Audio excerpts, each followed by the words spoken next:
मेरी बहन ने एक बुगाटी कार को टक्कर मार दी। नुकसान का हर्जाना 130 मिलियन युआन तक पहुंच गया। कार का मालिक कोई ऐसा था जिससे आप जिंग सिटी में बिल्कुल भी दुश्मनी नहीं ले सकते। वह कार जिंग सिटी की सबसे बड़ी और सबसे ताकतवर घराने की लड़की की थी, मिस पे। मैंने हिम्मत की और उनके पास किश्तों में पैसे देने की बात करने गया। क्या मैं ये हर्जाना किश्तों में दे सकता हूँ? वह सोफा पर पीछे होकर बैठ गई और पूरे 10 सेकंड तक मुझे घूरती रही। बाद में मैं उनका नकली बॉयफ्रेंड बन गया ताकि उन्हें बाकी लोगों से बचा सकूं। उन्होंने मेरा सारा कर्ज चुका दिया और मेरी सारी मुश्किलें हल कर दी। यहाँ तक कि उन्होंने मेरा एडमिशन उस म्यूजिक डिपार्टमेंट में करवा दिया जिसका मैं हमेशा से सपना देखता था। मुझे बस एक ही काम करना था, उनसे प्यार करने का नाटक करना। पेई अनरन ने नेशनल वायलिन कंपटीशन में हिस्सा लिया। मैं ऑडियंस में बैठा हुआ था। गोल्ड अवार्ड जीतने के बाद उन्होंने सबसे पहले अपने कोच के साथ खुशी नहीं मनाई, बल्कि वह भागकर बैकस्टेज गईं और उन्होंने एक सफेद शादी का जोड़ा पहन लिया। भीड़ को चीरते हुए वह सीधा मेरी बाहों में आ गई और पहले से तैयार की हुई अंगूठियां निकालकर मुझसे पूछा, क्या तुम मुझसे शादी करोगे? पूरा हॉल हैरत से चिल्ला उठा। उन अंगूठियों की कीमत 410 मिलियन युआन थी। लेकिन उसी रात उनकी मां ने अपने बंदे भेजकर मुझे पकड़ लिया और जबरदस्ती यूके की फ्लाइट पर बिठा दिया। एयरपोर्ट पर शीशे के पीछे से मैंने दुहक के साथ उन्हें देखा। उन्होंने भी मुझे बहुत प्यार से देखा और अपने आखिरी शब्द कहे, मेरे वापस आने का इंतजार करना। 5 साल बाद लंदन की सड़कों पर एक खूबसूरत और शानदार लड़की एक बड़ी स्क्रीन के सामने खड़ी थी। स्क्रीन पर पिछले 5 सालों की मेरी सारी फोटोज चल रही थीं। एक आम लड़के से लेकर जो कर्ज में डूबा हुआ था, अपने म्यूजिक के टैलेंट के दम पर मैं दुनिया के सबसे बड़े स्टेज पर पहुंच गया था। स्केटबोर्ड पर जाती हुई एक लड़की वहां रुकी और उसने पूछा, मिस, क्या ये आपके आइडल हैं? वह लड़की अपनी जगह से हिली भी नहीं और ठंडी पर पक्की आवाज में बोली, मेरे पति। किसी और जगह पर मेरे असिस्टेंट। तांगच्यू ने खुशी से चिल्लाते हुए कहा, ब्रदर चेन, हमें एक और प्राइवेट परफॉर्मेंस का इनविटेशन मिला है। वह 200 पाउंड के बच्चे की तरह खुश हो रहा था। मैं हंसा और बोला, यह तो बस एक छोटा सा प्राइवेट शो है, क्या इसके लिए इतना खुश होने की जरूरत है? टांगच्यू ने धीरे से मेरे पास आकर कहा, अपनी आवाज धीमी करते हुए, इस बार बात अलग है। गेस करो वह कितने पैसे दे रहे हैं? आमतौर पर एक प्राइवेट शो के 5 लाख युआन मिलते हैं। उसे इस तरह बिहेव करते देख मैंने अंदाजा लगाया। 8 लाख? उसने जोर से अपना सिर हिलाया। नहीं नहीं नहीं, और बड़ा अंदाजा लगाओ। 8 लाख से भी ज्यादा? कौन पागल 10 लाख युआन देगा? टांगच्यू ने अपना मुंह बनाते हुए कहा, यह तो उससे भी बहुत बहुत ज्यादा है। यह बात बिल्कुल नामुमकिन लग रही थी। तभी मैं थोड़ा होशियार हो गया। कहीं ये उन आसान और ज्यादा पैसे देने वाले कामों में से तो नहीं जो लोगों को धोखे से म्यांमार बुलाकर उनके शरीर के हिस्से निकाल लेते हैं। मैं ये काम बिल्कुल नहीं कर सकता। अपनी जान बचाना सबसे जरूरी है। टांगच्यू को मेरी बात पर हंसी आ गई। उसने अपने सीने पर हाथ रखकर गारंटी दी, आप क्या सोच रहे हैं? ये शो अपने ही देश में है, बिल्कुल यहीं, जिंग सिटी में। मैंने सुना है कि कोई अमीर घराने की लड़की है जो अभी अभी यूके से वापस आई है। मुझे तुरंत थोड़ी हैरानी हुई। क्या तुम्हें पता है वह कौन है? कोई अंदाजा नहीं। उन्होंने इस बात को बहुत छुपा कर रखा है। मुझे बस इतना पता है कि उस लड़की का सरनेम पेई है। पेई? यह सरनेम सुनते ही मेरे दिल की धड़कन तेज हो गई। ऐसा लगा जैसे मेरे दिमाग के किसी पुराने हिस्से को किसी ने छू लिया हो। हाँ, उन्होंने जिस गाने की रिक्वेस्ट की है उसका नाम है ओल्ड ड्रीम्स। Old dreams. मुझे ऐसा क्यों लग रहा है जैसे मैंने ये नाम पहले भी सुना है। ये बहुत जाना पहचाना लग रहा है। मैंने परेशानी में अपनी आंखें सिकोड़ी। मुझे वह बात याद क्यों नहीं आ रही? ऐसा लगता है जैसे वो मेरे दिमाग में कहीं बंद हो गई है। जब मैं याद करने की कोशिश कर ही रहा था, तभी टांगच्यू के मुंह से एक हैरान करने वाली रकम निकली, 5.2 मिलियन युआन, जिसका मतलब 520 होता है। ये तो साफ तौर पर एक आई लव यू कहने का तरीका है। इतना रोमांटिक होना। क्या वह आपको पसंद करती है? ब्रदर चैन, ऐसी कौन सी दीवानी लड़की है जो चुपके से हमारे बॉस जांग से एक तरफा प्यार करती है? मैं होश में आया और मैंने उसे घूर कर देखा और आराम से कहा, तुम ज्यादा सोच रहे हो। उस प्राइवेट शो की जगह जिंग सिटी के सबसे अमीर इलाके मोलन मैंशन में थी। उन्होंने हमें लेने के लिए एक रोल्स रॉयस फैंटम कार भी भेजी थी। टांगच्यू तो इतना हैरान हुआ कि उसकी आंखें खुली की खुली रह गईं। बाप रे, क्या अमीर घराने की लड़कियां ऐसी होती हैं? ये तो सच में बहुत कमाल है। अगर इस दुनिया में मेरे जैसा एक और अमीर होता तो क्या बिगड़ जाता? क्या बिगड़ जाता?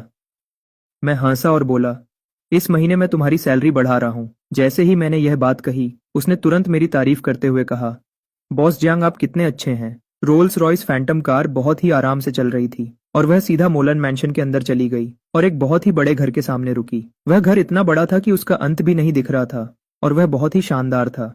वहां की सजावट इतनी महंगी थी कि उसके हर एक कोने से अमीरी झलक रही थी। उसे देखकर मैं भी अपने दिल में हैरान हुए बिना नहीं रह सका। ये आखिर किस अमीर घराने की लड़की है जो इतनी ज्यादा अमीर है? वहां के मैनेजर और नौकर हम इज्जत के साथ मैनर के गेट पर इंतजार कर रहे हैं। Mister Zhang please. मैंने धीरे से अपना सिर हिलाया। मेरे दिल में एक अजीब सा एहसास पैदा हुआ। मैनर के अंदर जाते हुए बटलर मुझे ड्रेसिंग रूम की तरफ ले गया। एक नौकर ने मुझे कपड़े दिए। मैंने ऊपर देखा, ये सच में एक हानतांग स्टाइल के कपड़े थे। कृपया पहले आप अपने कपड़े बदल लीजिए, जल्दी ही कोई आपका हेयर स्टाइल बनाने आएगा। ठीक है, शुक्रिया, मैंने प्यार से जवाब दिया। मैंने जल्दी से परफॉर्मेंस वाले कपड़े पहन लिए। साइज इतना परफेक्ट था कि यकीन नहीं हो रहा था। ऐसा लग रहा था जैसे ये कपड़े मेरे लिए ही सिले गए हैं। कपड़े बदलने के बाद स्टाइलिस्ट ने मेरे बाल बनाने शुरू कर दिए। लगभग 20 मिनट्स बाद सब कुछ तैयार था। बटलर मुझे परफॉर्मेंस स्टेज की तरफ ले गया। मैंने नीचे देखा, वहां एक खूबसूरत फिगर वाली औरत बैठी थी, लेकिन लाइट बहुत कम थी। मुझे उसका चेहरा साफ नहीं दिख रहा था, लेकिन उसकी नज़र मुझ पर ही टिकी हुई थी और वह लगातार मुझे ही देख रही थी। इससे पहले कि मैं कुछ और सोचता, उस औरत ने हाथ उठाकर शुरू करने का इशारा किया। मुझे अपने दिमाग से सारे फालतू ख्याल निकालने पड़े और पूरे दिल से अपनी परफॉर्मेंस में खो जाना पड़ा। परफॉर्मेंस खत्म हुई। मैंने नीचे बैठे लोगों के आगे सिर झुकाया। जैसे ही मैं स्टेज से नीचे उतरा, एक नौकर ने मेरा रास्ता रोक लिया। मिस्टर जांग, हमारी बड़ी मालकिन ने आपको डिनर पर बुलाया है। यह सुनकर मैंने तुरंत पीछे मुड़कर देखा। लाइट अभी भी कम थी। मुझे अभी भी उसका चेहरा साफ नहीं दिख रहा था। स्टेज की लाइट्स के सामने मैंने एक कदम आगे बढ़ाया। आखिरकार उसका चेहरा मुझे साफ साफ दिखने लगा। एक छोटा और चमकता हुआ चेहरा मेरी तरफ देखकर मुस्कुरा रहा था। उसका लंबा ड्रेस सेक्सी और बेपरवाह सा था। उसका वह आकर्षण सीधा मेरे दिल पर असर कर रहा था। वह मुझे घूर रही थी। उसके लाल होंठ एक चालाक मुस्कुराहट में बदले। आचैन, बहुत समय बाद मिले। उसकी आवाज बहुत ही प्यारी और जादुई थी। एक पल में वह आवाज मेरे कानों के पार निकल गई। अगले ही पल मैंने अपने सीने को जोर से पकड़ लिया। ऐसा लगा जैसे कोई मेरे दिल को दबा रहा हो। इतना दर्द हो रहा था कि मैं मुश्किल से सांस ले पा रहा था। मुझे इस हाल में देखकर वह घबराकर खड़ी हो गई। उसने अपनी बाहें खोली और मेरे गले लग गई। मेरे मुंह से एक धीमी सी आह निकली। मेरा पूरा शरीर जम गया। मैं अपनी जगह से हिल भी नहीं पाया। उसने मुझे अपनी बाहों में भर लिया। आचैन। उसकी आवाज पानी की तरह नर्म थी। अब जब तुम वापस आ गए हो तो मुझे कभी छोड़कर मत जाना। मैं अपने इतने पास इस चेहरे को नीचे देखता हूँ। यह एक ऐसा चेहरा था जिसने मुझे उलझन में डाल दिया। मेरा दिमाग पूरी तरह खाली हो गया। मैंने उसे दूर धकेलने की कोशिश की। उसने मुस्कुराकर मेरी तरफ ऊपर देखा, लेकिन तब उसने मेरी खाली रिंग फिंगर को देखा तो उसकी आंखें अचानक फटी की फटी रह गईं। मैंने बिना सोचे समझे अपने माथे पर बल लाया। मैंने उलझन में पूछा, क्या हम दोनों एक दूसरे को जानते हैं? एक पल में उसके होंठों की मुस्कुराहट जम गई। वह हैरानी से मुझे घूरने लगी। उसकी आवाज थोड़ी कांप रही थी। उसने बिना यकीन के पूछा, जांग चेन, क्या तुम सच में मुझे भूल गए हो? मैंने याद करने की बहुत कोशिश की, लेकिन ऐसा लगा जैसे मेरे दिमाग में कुछ रुका हुआ है। मैंने अपना सिर हिलाया। तुम्हें देखकर बहुत अपनापन लगता है, लेकिन मुझे सच में कुछ याद नहीं आ रहा। लेकिन वहां का माहौल अचानक एकदम ठंडा हो गया। ऐसा लगा जैसे उसका पूरा शरीर बर्फ की तरह ठंडा हो गया हो। मैंने उलझन में अपनी नजर घुमाई। अब मेरी उसकी तरफ देखने की हिम्मत नहीं हो रही थी। इस अजीब सी उलझन से बचने के लिए मैंने जल्दी से उसे दूर किया। मिस पेई, क्या आपको कुछ और चाहिए? अगर नहीं तो मैं पहले अपने कपड़े बदल लेता हूँ। वह एक पल के लिए हिचकिचाई और उसने ठंडे ढंग से कहा, मैं मुड़ा और चला गया। पीछे से उसकी नजर अभी भी मुझ पर टिकी हुई थी। मैं उसकी नाराजगी को साफ महसूस कर सकता था। मेरे कदम थोड़े रुके। मैंने धीरे से सॉरी बोला और उलझन में वहां से चला गया। मैं ड्रेसिंग रूम में गया ताकि अपने कपड़े वापस पहन सकूं। मेरे दिल की धड़कन काफी देर तक शांत नहीं हो रही थी। तांगशु खुशी से मेरे आसपास घूमने लगा। बॉस जियांग, क्या आप उस बड़ी मालकिन पेई को जानते हैं? मेरे हाथ रुक गए। शीशे में अपने उलझन से भरे चेहरे को देखते हुए मैंने कपड़े बदलने के बाद ही जवाब दिया, शायद। टांगचो की आंखें अचानक चमक उठीं। बाप रे, वह सच में बहुत खूबसूरत है, एकदम परी जैसी। वह चेहरा, वह फिगर। वह मेरे कान के पास आया और धीरे से बोला, साफ पता चलता है कि वह कितनी हॉट है। बॉस जियांग, आपको तो उन्हें अपना बनाना ही पड़ेगा। मैंने अपने माथे पर बल लाया और अपने दिल के अजीब एहसास को दबाने की कोशिश की। उसे डांटते हुए कहा, तुम ये क्या बोल रहे हो? तुम किसी के बारे में ऐसी बातें कैसे कर सकते हो? मैंने बहुत से लोगों को देखा है। मैं इस बात की पूरी गारंटी देता हूँ। हे बॉस जंग, आपका चेहरा इतना लाल क्यों है? इतनी जल्दी शर्मा गए? आगे चलकर आप डेट कैसे करोगे? मैंने थोड़ा मजबूर होकर अपना सिर हिलाया। सिर हिलाते हुए, मेरा अभी डेट करने का कोई इरादा नहीं है। कोई चाय लेकर आया। मिस्टर टैंग, मिस्टर जियांग, आपने बहुत मेहनत की है। कृपया थोड़ी चाय पीजिए। मैंने हल्के से मुस्कुराया, चाय का कप लिया और एक घूंट पिया। अगले ही पल नौकर फिर से बोला, बड़ी मिस पेई थोड़ी देर में आप दोनों को वापस छोड़ने के लिए गाड़ी भेजेंगी। मैंने तुरंत मना कर दिया। मिस पेई को परेशान करने की कोई जरूरत नहीं है। मेरे घर वाले मुझे लेने आ रहे हैं। जैसे ही मेरे मुंह से यह बात निकली, क्योंकि मिस्टर जियांग के घर वाले उन्हें लेने आ रहे हैं, तो हम गाड़ी नहीं भेजेंगे। कमरे में अचानक एक साफ और ठंडी लड़की की आवाज गूंजी। मैं आवाज की तरफ देखने के लिए घूमा। हैरत की बात थी कि पेई यानरन अंदर आई। मिस्टर जियांग के घर वाले कब तक आ रहे हैं? चलिए मैं आपको बाहर तक छोड़ देती हूँ।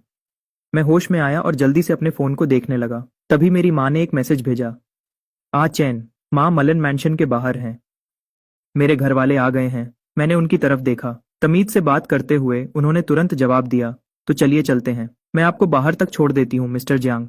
मैं पहले मना करना चाहता था, लेकिन उन्हें इस तरह देखकर मुझे हाँ में सिर हिलाना पड़ा। फिर तो आपको तकलीफ उठानी पड़ेगी मिस पेई। जैसे ही हम मलन मैंशन से बाहर निकले, एक सिंपल सी मेबच गाड़ी पर मेरी नजर पड़ी। मेरी माँ, सॉन्ग होइलिन, गाड़ी के पास खड़ी थी। मुझे देखकर उन्होंने आवाज दी, चैन। मैं जल्दी से वहां गया। माँ ने मुझे फूलों का एक ताजा गुलदस्ता भी दिया, जिसे मैंने खुशी खुशी ले लिया। शुक्रिया माँ। नमस्ते आंटी सॉन्ग। ओह छोटे टैंग। मेरी माँ की नजर अचानक पेई अनरन से मिली। उनकी प्यारी मुस्कान तुरंत रुक गई। ये मिस पेई है ना? नमस्ते मिस पेई। पेई अनरन की साफ और नम आंखें अचानक लाल हो गईं। उन्होंने अपने जज्बात को काबू किया और मेरी माँ को नमस्ते करने के लिए हल्के से सिर हिलाया। उनकी ठंडी आवाज आई, मुझे अभी कुछ काम है, मुझे माफ कीजिए। इससे पहले कि वह अपनी बात पूरी करती, वह पहले ही घूमकर वहां से चली गईं। जैसे ही उन्होंने अपनी पीठ घुमाई, उनके आंसू चुपके से बह निकले। मलन मैंशन के बेडरूम में पेई यानरन अकेले सोफा पर सहारा लेकर बैठी थीं। वह बस वहां खामोशी से बैठी रहीं, जब तक कि सुबह की पहली किरण पर्दों से होकर अंदर नहीं आई, जो उनके उन बालों पर चमक रही थी जो पूरी तरह सफेद हो चुके थे। बहुत ज्यादा दुख और गुस्सा आपस में मिल गए थे। पेई यानरन के बाल सच में एक ही रात में सफेद हो गए थे। अचानक फोन की घंटी ने उस खामोशी को तोड़ दिया। उनकी पलकें हल्के से कांपी और काफी देर बाद उन्होंने फोन उठाया। फोन पर जी चिंगवान की आवाज आई। यानरन। उनकी आवाज में निराशा थी। क्या हुआ? क्या तुम दोनों अभी बहुत समय बाद नहीं मिले? तुम्हारी आवाज इतनी दुखी क्यों लग रही है? लड़की ने हल्के से आह भरी। जांग चेन अपनी याददाश्त खो चुका है। जी चिंगवान हैरान हो गई। क्या क्या तुम्हें यकीन है? तीसरी रात को मैं एक चैरिटी शो के स्टेज के बीच में खड़ा था और बांसुरी बजा रहा था। जैसे ही आखिरी धुन खत्म हुई, लोगों ने जोर जोर से तालियां बजाना शुरू कर दिया। मैं स्टेज के पीछे चला गया। तभी मेरी आंखों के सामने एक प्यारी और शांत लड़की आई। चू जिंग्युन अपने हाथों में फूलों का एक बड़ा गुलदस्ता लिए खड़ी थी। चेन, अच्छे परफॉर्मेंस के लिए बधाई हो। शुक्रिया। मैंने मुस्कुराते हुए गुलदस्ता ले लिया, लेकिन ठीक इसी पल एक ठंडी और गुस्से वाली नजर मुझ पर पड़ी। जब मैंने देखा तो वहां हैरत की बात है कि पेई यानरन खड़ी थीं। उनके पूरे शरीर से एक खतरनाक गुस्सा महसूस हो रहा था, जिसमें सांस लेना भी मुश्किल था। उन्होंने 2 शब्द बोले, मिस्टर जियांग, मिस पेई। मैंने जल्दी से उन्हें नमस्ते करने के लिए सिर हिलाया। उनकी नजर मुझ पर लेजर की तरह पड़ी और फिर चू जिंग्युन के चेहरे पर रुक गई। ये तुम्हारी क्या लगती है? मैं थोड़ा परेशान हो गया, लेकिन फिर भी बताया, ये मेरी दोस्त है। यह सुनकर वह हल्के से हंसी और उनके होठों पर एक मजाक उड़ाने वाली मुस्कान थी। वह मुस्कान थोड़ी ताने मारने वाली थी। इसके तुरंत बाद उनकी नजर चू जिंग्युन पर गई और उस ताजे फूलों के गुलदस्ते पर जो मुझे अभी मिला था। उन्होंने बहुत गुस्से में कहा, यह शायद गर्लफ्रेंड है। मैंने तुरंत सफाई दी, सिर्फ एक दोस्त है। पेई यानरन ठंडी और अजीब हंसी हंसी और फिर उन्होंने अपनी नजर चू जिंग्युन की तरफ घुमाई। तो ये सिर्फ एक दोस्त है। ये फूल सच में बहुत सुंदर है। क्या तुम मुझे देखने दोगे? मैंने हाँ में सिर हिलाया। मैंने गुलदस्ता उन्हें दिया, लेकिन जैसे ही मैंने उसे छोड़ा, किसको पता था कि वह भी उसे छोड़ देंगी। वह सुंदर और खूबसूरत गुलदस्ता एक आवाज के साथ जमीन पर गिर गया और गिरने की आवाज आई। मुझे बहुत अफसोस है, मैंने यह जानबूझकर नहीं किया। उस औरत ने अपने मुंह से माफी मांगी, लेकिन उसके पैर ने अचानक पेडल पर पैर रखने का नाटक किया। मैं पूरी तरह हैरान रह गया। मेरे दिमाग में 10,000 सवाल खड़े हो गए। उस पर पैर रखने के बाद वह बुके उठाने के लिए नीचे झुकी और उसे सीधा हमारे पास वाले कचरे के डिब्बे में फेंक दिया। उसका यह सब करना इतना आसान और साफ था जैसे बहता हुआ पानी, बिना किसी हिचकिचाहट के। वह फिर से मेरी तरफ देखने के लिए मुड़ी। उसके चेहरे पर अभी भी माफी मांगने वाला भाव था। मुझे सच में बहुत अफसोस है मिस्टर जियांग, लेकिन मैंने यह सच में जानबूझकर नहीं किया। यह कहकर उसने एक और बात कही, मैं इसके बदले आपको बाद में एक नया बुके खरीद कर दे दूंगी। मैं बिल्कुल चुप रह गया। तुम इसे कहती हो कि यह जानबूझकर नहीं किया? उसके सिर्फ मुंह को छोड़कर उसके सिर से लेकर पैर तक पूरे शरीर से साफ दिख रहा था कि उसने यह जानबूझकर किया है। और अपनी पूरी जिंदगी में झगड़े करने के बाद भी मैंने कभी किसी से इतनी घमंड भरी बात नहीं कही थी। मिस्टर जियांग, आप कुछ बोल क्यों नहीं रहे? उसने मासूम आंखों से पूछा। क्या आप मुझे दोष दे रहे हैं? मुझे इतना गुस्सा आया कि मुझे हंसी आ गई। मैं बस धीरे से बोल पाया, नहीं। मैंने चू जिंग्युन से माफी मांगने के लिए अपना सिर घुमाया, लेकिन जैसे ही मैंने अपना मुंह खोला, पेई यानरन ने बीच में ही ठंडे ढंग से टोक दिया, यह तो बस फूलों का एक बुके है। मुझे लगता है कि मिस चू इतने छोटे दिल की नहीं है। सही कहा ना? उसने एक झूठी मुस्कान के साथ चू जिंग्युन की तरफ देखा। उसकी आंखों में साफ चिढ़ाने वाली बात थी। चू जिंग्युन का चेहरा उतर गया, लेकिन फिर भी उसने जबरदस्ती मुस्कुराते हुए कहा, यह तो बस एक बुके है, यह जरूरी नहीं है। अगली बार मैं ओचन को इससे भी सुंदर बुके दूंगी। पेई यनरन ने एक और ताना मारा। ओह,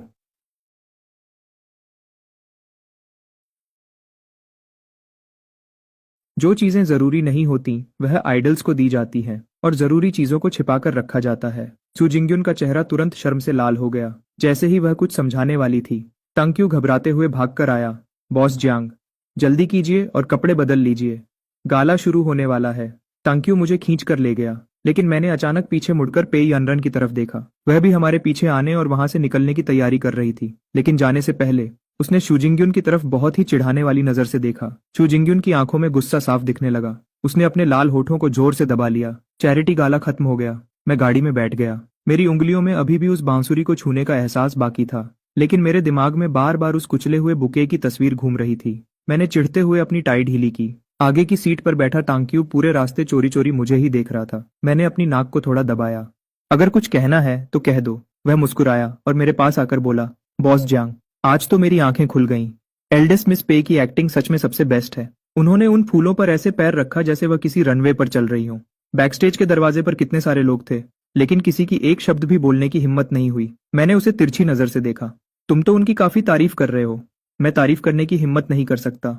बस बात यह है बॉस जियांग, मुझे लगता है कि मिस पेई आपको बहुत ही अलग तरीके से देखती हैं। जब से मैं पेई यानरन से मिला हूं, मुझे हमेशा एक जाना पहचाना एहसास होता है। मुझे पूरा यकीन है कि मेरे दिमाग में इस औरत की कोई याद नहीं है, लेकिन फिर भी ऐसा क्यों लगता है कि वह मुझे इतने अच्छे से समझती है। जब मैं और टांग्क्यू अपार्टमेंट वापस आए तो काफी रात हो चुकी थी। मैंने अपना सूट जैकेट उतारा और उसे सोफा पर फेंक दिया। जैसे ही मैं नहाने जाने वाला था, टांग्क्यू का फोन अचानक लगातार वाइब्रेट होने लगा। उसने फोन उठाया। उसका चेहरा तेजी से पीला पड़ गया।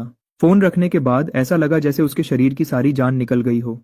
बॉस जियांग, हम तो... मेरा दिल जोर से धड़क उठा। साल के दूसरे हिस्से के हमारे सारे कमर्शियल परफॉर्मेंस के इनविटेशंस, वह सब कैंसिल हो गए हैं। मैं हैरान रह गया। सारे के सारे? वॉचिंग ग्रैंड थिएटर का साल के आखिरी वाला परफॉर्मेंस भी, शांघाई सिम्फनी ऑर्केस्ट्रा के साथ डबल फ्लूट वाला परफॉर्मेंस भी, शंजन इंटरनेशनल म्यूजिक फेस्टिवल भी और मकाऊ का काउंटडाउन फेस्टिवल भी। तंक्यू ने एक एक करके बताया। एक एक करके सब कैंसिल हो गए हैं। मेरी सांस अटक गई। ये सारे इनविटेशंस मेरी 5 साल की कड़ी मेहनत का नतीजा थे। यूरोप के छोटे छोटे पब्स से लेकर रॉयल एल्बर्ट हॉल तक बांसुरी बजाने तक का सफर। लोग मुझे वह चाइनीज बच्चा कहते थे। वहां से लेकर बड़े बड़े म्यूजिक क्रिटिक्स का मेरे बारे में लिखने तक। मेरा हर एक परफॉर्मेंस मेरी जान था। वजह क्या है? मैंने अपनी आवाज को शांत रखने की पूरी कोशिश की। सामने वालों ने कहा कि स्केड्यूल में थोड़ी गड़बड़ हो गई है। तंक्यू रोने जैसा हो गया। वह नुकसान के बदले दुगना पैसा देने को तैयार हैं। मैंने एक ही दिन और एक ही समय पर एक ठंडी हंसी हंसी। पूरे स्केड्यूल को कैंसिल कर दिया गया है। इसके पीछे जरूर किसी का हाथ है। टैंगशू ने मेरी तरफ ध्यान से देखा। बॉस जियांग, क्या यह चू जिंगयुन हो सकती है? उसके पास इतनी ताकत नहीं है, चाहे सू जिंगयुन कितनी भी काबिल क्यों न हो, उसके पास इतनी पहुंच नहीं है कि एक ही रात में इतने बड़े बड़े शोज को रोक सके। ऐसा करने के लिए मेरा सिर घूमने लगा। वह सुंदर सा छोटा चेहरा एक बार फिर सामने आ गया। अगले दिन सुबह के 8 बजे अपार्टमेंट की डोरबेल बजी। तांगची ध्यान से दरवाजा खोलने के लिए भागा, फिर पीछे मुड़ा। बॉस जियांग, बाहर। बाहर कोई है? कौन? उसने अपना नाम जी चिंगवान बताया। उसने कहा कि वह बड़ी मिस पेई की सबसे अच्छी दोस्त है। जी चिंगवान, ये जाना पहचाना और अनजान सा एहसास क्यों हो रहा है? बहुत परेशानी है। मैंने अपने कपड़े ठीक किए और बाहर चला गया। लिविंग रूम के सोफा पर एक औरत बेज कलर का कोट पहने बैठी थी। मुझे बाहर आते देख वह खड़ी हुई और तमीज से अपना हाथ आगे बढ़ाया। Mister Jiang, hello. मैंने उससे हाथ मिलाया, तमीज से लेकिन थोड़ा दूर रहकर। इंतजार करवाने के लिए माफी चाहता हूँ मिस जी, मैं आपकी क्या मदद कर सकता हूँ? वह सीधी बात पर आई। मैं आई हूँ सिर्फ यान रान की तरफ से आपसे एक सवाल पूछने। क्या आपको सच में कुछ भी याद नहीं है? मैं खामोश रहा। जी चिंगवान ने सीधा मेरी आंखों में देखा। जंगचन। मैं खामोश रहा। जी चिंगवान ने सीधा मेरी आंखों में देखा। जंगचन, 5 साल पहले आपने खुद मुझसे एक बात कही थी, क्या आपको अभी भी याद है? मैंने अपना सिर हिलाया। वह हल्का सा मुस्कुराई, एक ऐसी मुस्कुराहट जिसमें बहुत थकान थी। उस वक्त आपने मुझसे कहा था, दीदी चिंगवन, अगर यादरिन को उसकी माँ ले जाए तो प्लीज उन्हें रोकने में मेरी मदद करना। इस जिंदगी में मैं सिर्फ उससे ही शादी करूंगा। यह बात एक चाबी की तरह थी जो मेरे दिमाग के अंदर तक चुभ गई, लेकिन ताले अभी भी नहीं खुले। मैंने अपने सिर को जोर से दबाया। ठंडा पसीना आने लगा।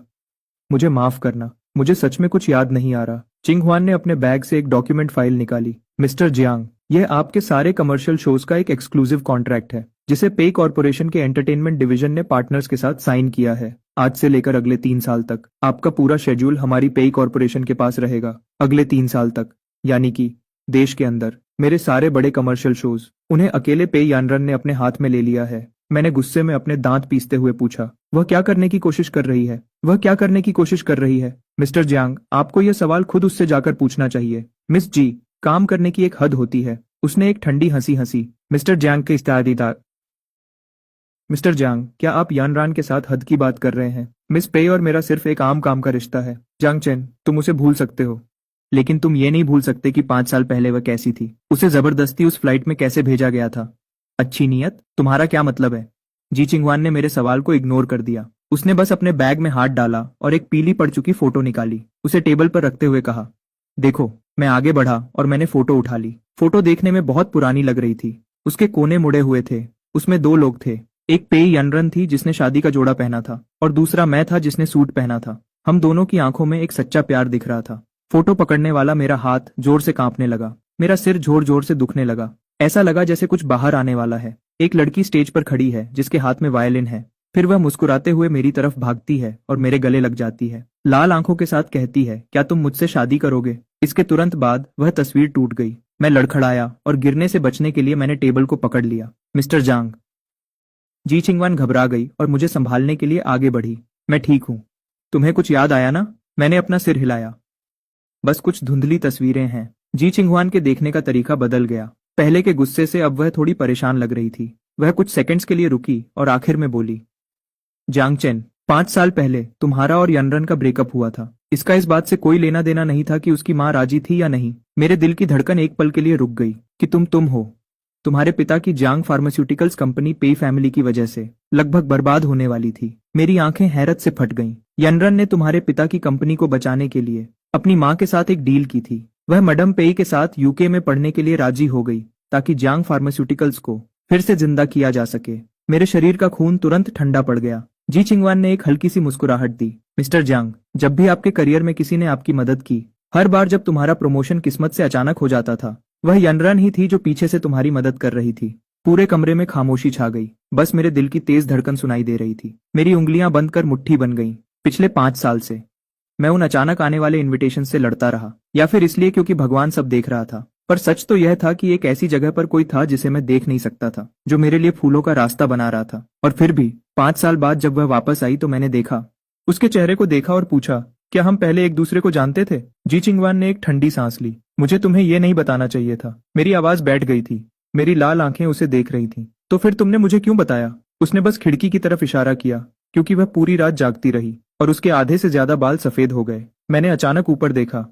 जांग चेन, मैंने अपनी पूरी जिंदगी में कभी किसी को नहीं देखा जो किसी और के लिए एक ही रात में अपने बाल सफेद कर ले। खिड़की के बाहर अब उजाला हो चुका था, लेकिन यानरान ने यह किया था। लेकिन मुझे ऐसा लगा जैसे मैं किसी कभी न खत्म होने वाले अंधेरे में डूब रहा हूँ। जी चिंगवान के जाने के बाद टांगशु कॉफी लेकर अंदर आया। मुझे सोफा पर बिना हिले डुले बैठे देखकर उसने ध्यान से कॉफी का कप टेबल पर रख दिया। बॉस जांग, मैंने ऊपर नहीं देखा। बॉस जांग, क्या आप ठीक हैं? मैं लगातार उस फोटो को घूरता रहा। मेरी उंगलियां धीरे से फोटो में लड़की के चेहरे को छू रही थीं। बहुत देर बाद आखिरकार मैंने धीमी आवाज में कहा, टांगशु, मेरी एक चीज पता लगाने में मदद करो। बॉस जांग, बस आप बोलिए। मैंने फोटो को पलट दिया। पीछे सुंदर लिखावट में एक लाइन लिखी थी, आ चैन, मेरी पहली शादी, मैं सिर्फ तुमसे शादी कर रही हूँ। वक्त 5 साल पहले 8 जून का था। मैंने फोटो को इतनी जोर से पकड़ा कि मेरी उंगलियां सफेद पड़ गईं। पता लगाओ कि क्या 5 साल पहले 8 जून को जिंग सिटी के वेस्टर्न सबर्ब्स में सेंट जॉन्स चर्च में कोई ऐसी शादी हुई थी जो पूरी नहीं हो पाई थी। टांगशु ने मुझे हैरानी से देखा। बॉस जियांग, 5 साल पहले? मैंने ऊपर देखा। मेरी आंखें गुस्से और दुख से लाल हो रही थीं। जाओ और पता करो। टांगशु के जाने के बाद मैं पूरी रात सोफा पर बैठा रहा। मैंने उस फोटो को पलट पलट कर 100 से भी ज्यादा बार देखा होगा। फोटो में लड़की बिना किसी फिक्र के खुलकर मुस्कुरा रही थी, और उस फोटो में मेरी आंखें बिल्कुल साफ थीं, जैसे कोई नया मौसम शुरू हुआ हो। मुझे नहीं पता कि मैंने उस इंसान को कैसे खो दिया, और न ही मुझे ये पता है कि मैंने उसके साथ क्या किया था। सुबह के 6 बजे टांगशु जल्दी से अपार्टमेंट के अंदर आया। उसने दरवाजा नहीं खटखटाया। उसने सीधा दूसरी चाबी का इस्तेमाल किया। जब वह अंदर आया तो उसके बाल बिखरे हुए थे और आंखों के नीचे काले घेरे थे। Boss Jiang. उसने डॉक्यूमेंट्स का एक ढेर टेबल पर जोर से रखा। मैं तुरंत खड़ा हो गया।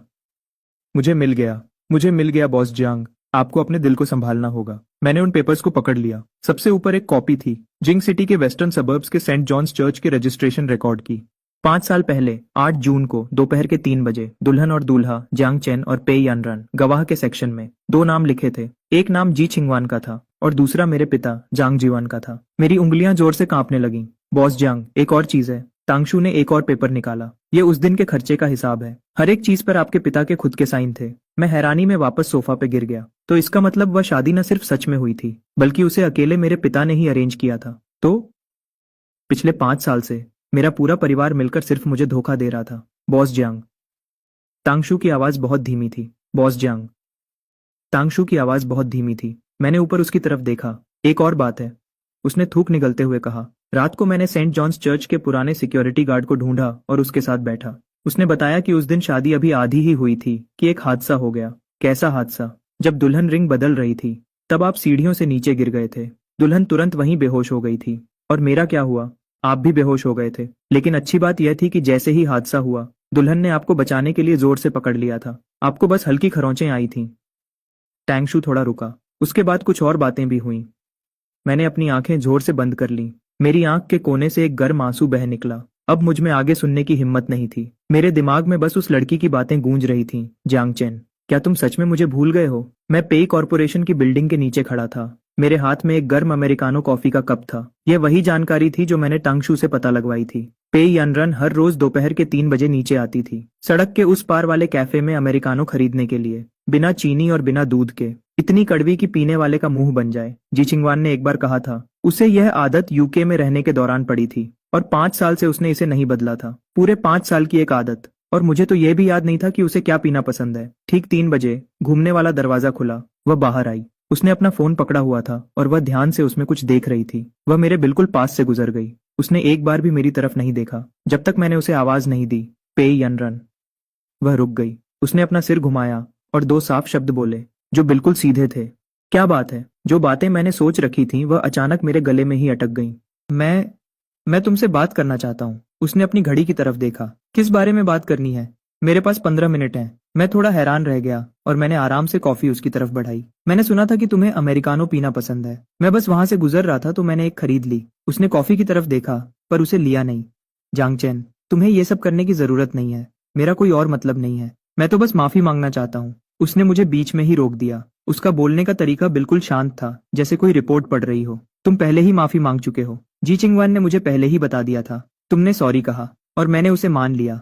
क्या इतना काफी है? मैंने कॉफी के कप को जोर से पकड़ा और वहीं खड़ा रह गया। मुझे अचानक एहसास हुआ कि मैं कितना अजीब लग रहा हूँ। हाँ, मैं पहले ही माफी मांग चुका था। लेकिन फिर उसके बाद क्या? मैंने बड़ी मुश्किल से कहा। उस वक्त मुझे सच में कुछ याद नहीं था। तुम्हारे बारे में, शादी के बारे में या किसी भी चीज के बारे में। मैंने यह जानबूझकर नहीं किया था। मैं तो बस, मुझे पता है जी छिंगवान ने मुझे सब बता दिया है। याददाश्त चली जाना, कुछ बातें भूल जाना, दिमागी सदमा। डॉक्टर के पास इसका जवाब है। देखा जाए तो ये बिल्कुल ठीक लगता है। तो क्या तुम ये उम्मीद कर रहे हो कि तुम्हारी इस याददाश्त खोने की वजह से मैं ऐसा दिखावा करूं जैसे पिछले 5 साल में कुछ हुआ ही नहीं? मेरा वह मतलब नहीं था। तो फिर तुम्हारा क्या मतलब है? मैंने सीधा उसकी आंखों में देखा, लेकिन मेरे मुंह से एक शब्द भी नहीं निकला। मैं बस अपने जज्बात को रोककर उसे देखता रहा। उस लड़की ने एक गहरी सांस ली। जांग चेन, मैं तुमसे नफरत नहीं करती। किसी से नफरत करने में बहुत थकान होती है। मेरे पास इतनी ताकत नहीं है। मुझे बस समझ नहीं आता कि मैं तुम्हारा सामना कैसे करूं। इसलिए तुम्हें मुझे ढूंढने के लिए इतनी मेहनत करने की जरूरत नहीं है। हमारा एक दूसरे पर कोई हक नहीं है। यह कहकर वह जाने के लिए घूमी। 2 कदम चलने के बाद वह रुकी। मेरी तरफ पीठ करके उसने कहा, और हाँ, मैं अमेरिकानो नहीं पीती। मैं पे यानरन को जाते हुए देखता रहा और मैंने वह कॉफी का कप कचरे के डिब्बे में फेंक दिया। उस रात मुझे नींद नहीं आई। बिस्तर पर लेटे हुए मेरे दिमाग में बस उसकी वह ठंडी नजर घूम रही थी। उसने कहा था कि वह मुझसे नफरत नहीं करती, लेकिन उसने मुझे माफ भी नहीं किया था। उसकी आंखों में मैं एक ऐसा इंसान बन चुका था जिसके सामने आने का कोई फायदा नहीं था। मैंने अपना फोन उठाया और टांगच्यू का नंबर निकाला। उसका आने वाला स्केड्यूल चेक करने में मेरी मदद करो। 5 मिनट बाद टांगच्यू ने एक क्वेश्चन मार्क भेजा। बॉस जियांग, क्या आपने नहीं कहा था कि उसे परेशान नहीं करना है? मैंने अजीब तरीके से अपना गला साफ किया। मैंने अपना फैसला बदल दिया है। तुम चेक कर रहे हो या नहीं? कर रहा हूँ। आप बॉस हैं। जो आप कहें वही सही है। अगली सुबह जल्दी ही टैंगच्यू ने मेरे फोन पर एक रिपोर्ट भेजी। वह इस हफ्ते का पेई यानरन का स्केड्यूल था। मैंने उस रिपोर्ट पर एक नजर डाली। मेरी उंगली स्क्रीन पर रुक गई। थर्सडे, ऑर्फनेज यानी अनाथाश्रम। आज थर्सडे है। मैंने खुद को सोचने का बिल्कुल वक्त नहीं दिया और सीधा गाड़ी चलाकर अनाथाश्रम पहुंच गया। वहां पहुंचने के बाद मैं गाड़ी में ही बैठा रहा और दूर से उसे बच्चों के साथ खेलते हुए देखने लगा। वह चचिया वह जमीन पर बैठी हुई थी और दो छोटी वाली एक छोटी लड़की के साथ लकड़ी के खिलौने जोड़ रही थी। जब वह मुस्कुरा रही थी तो उसकी वह मुस्कुराहट मेरी पुरानी यादों से बिल्कुल मैच कर रही थी। मुझे वह मुस्कुराहट याद थी, सच में याद थी।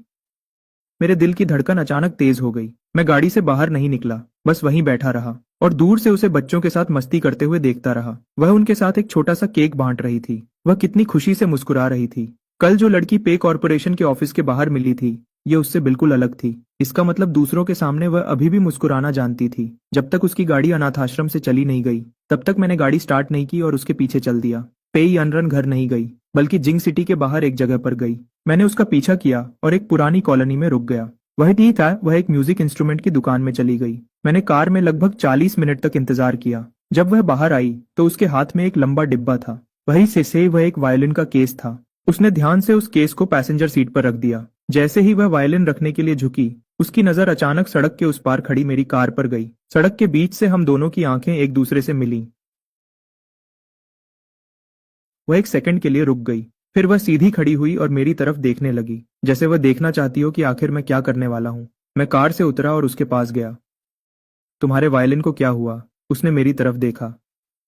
इसके ऊपर कुछ छोटे क्रैक्स आ गए थे। इसका फिंगरबोर्ड थोड़ा उखड़ गया था। अंकल जाओ ने मेरी मदद की और इसे थोड़ा चिपका दिया और लगे हाथ इसके नए स्ट्रिंग्स भी बदल दिए। बोलते वक्त उसकी आवाज बहुत शांत थी, जैसे वह किसी आम दोस्त से बात कर रही हो, लेकिन वायलिन केस को पकड़ी हुई उसकी उंगलियां थोड़ी टाइट हो गई थीं। मैंने उसकी इस छोटी सी बात पर ध्यान दे दिया। क्या मैं एक बार देख सकता हूँ? वह एक सेकंड के लिए हिचकिचाई, फिर उसने केस मेरे हाथ में दे दिया। मैंने केस को अंदर से खोला और मुझे तुरंत वहां एक लिखी हुई लाइन दिखी। मेरी उंगलियां अचानक रुक गईं। वहां आर लिखा था, जो यॉनरेन के नाम का पहला अक्षर था। मैंने सिर उठाकर उसकी तरफ देखा, जिसने मुझे यह दिया था। तुमने इसे लिखा था? मैंने नीचे उस लिखे हुए पर देखा। मैंने ही इसे लिखा था। उसने बिना कुछ बोले वायलिन केस वापस ले लिया और उसे वापस पैसेंजर सीट पर रख दिया।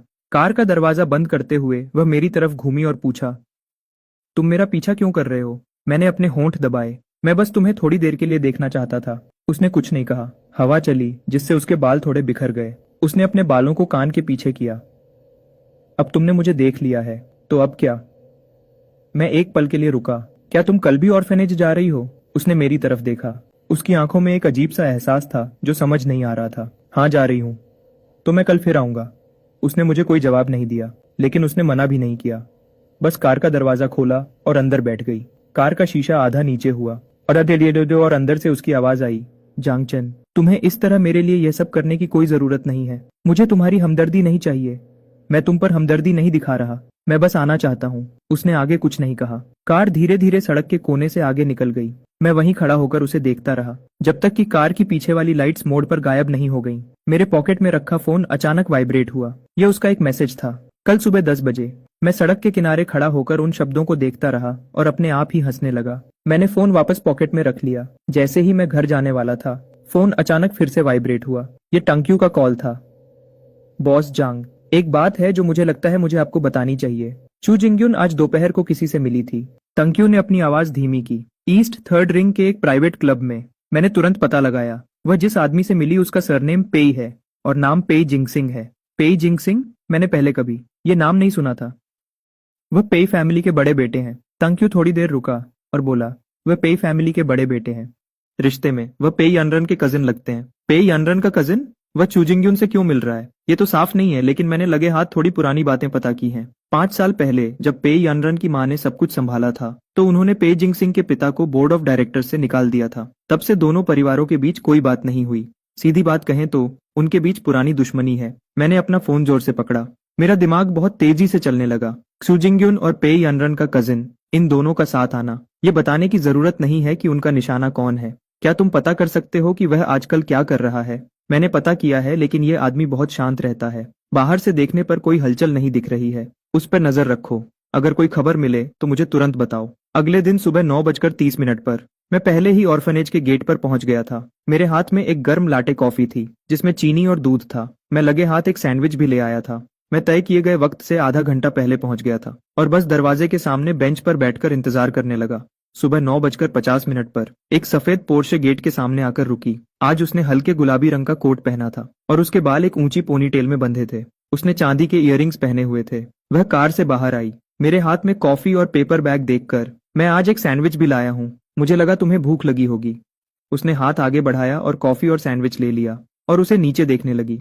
उसने कुछ नहीं बोला, लेकिन उसके चेहरे पर एक छोटी सी मुस्कान आ गई। उसने उसे तुरंत नहीं खाया, बस अपने हाथ में पकड़कर रखा और घूमकर आंगन की तरफ चलने लगी। मैं भी उसके पीछे पीछे चलने लगा। ऑर्फनेज के काम कल जैसे ही थे।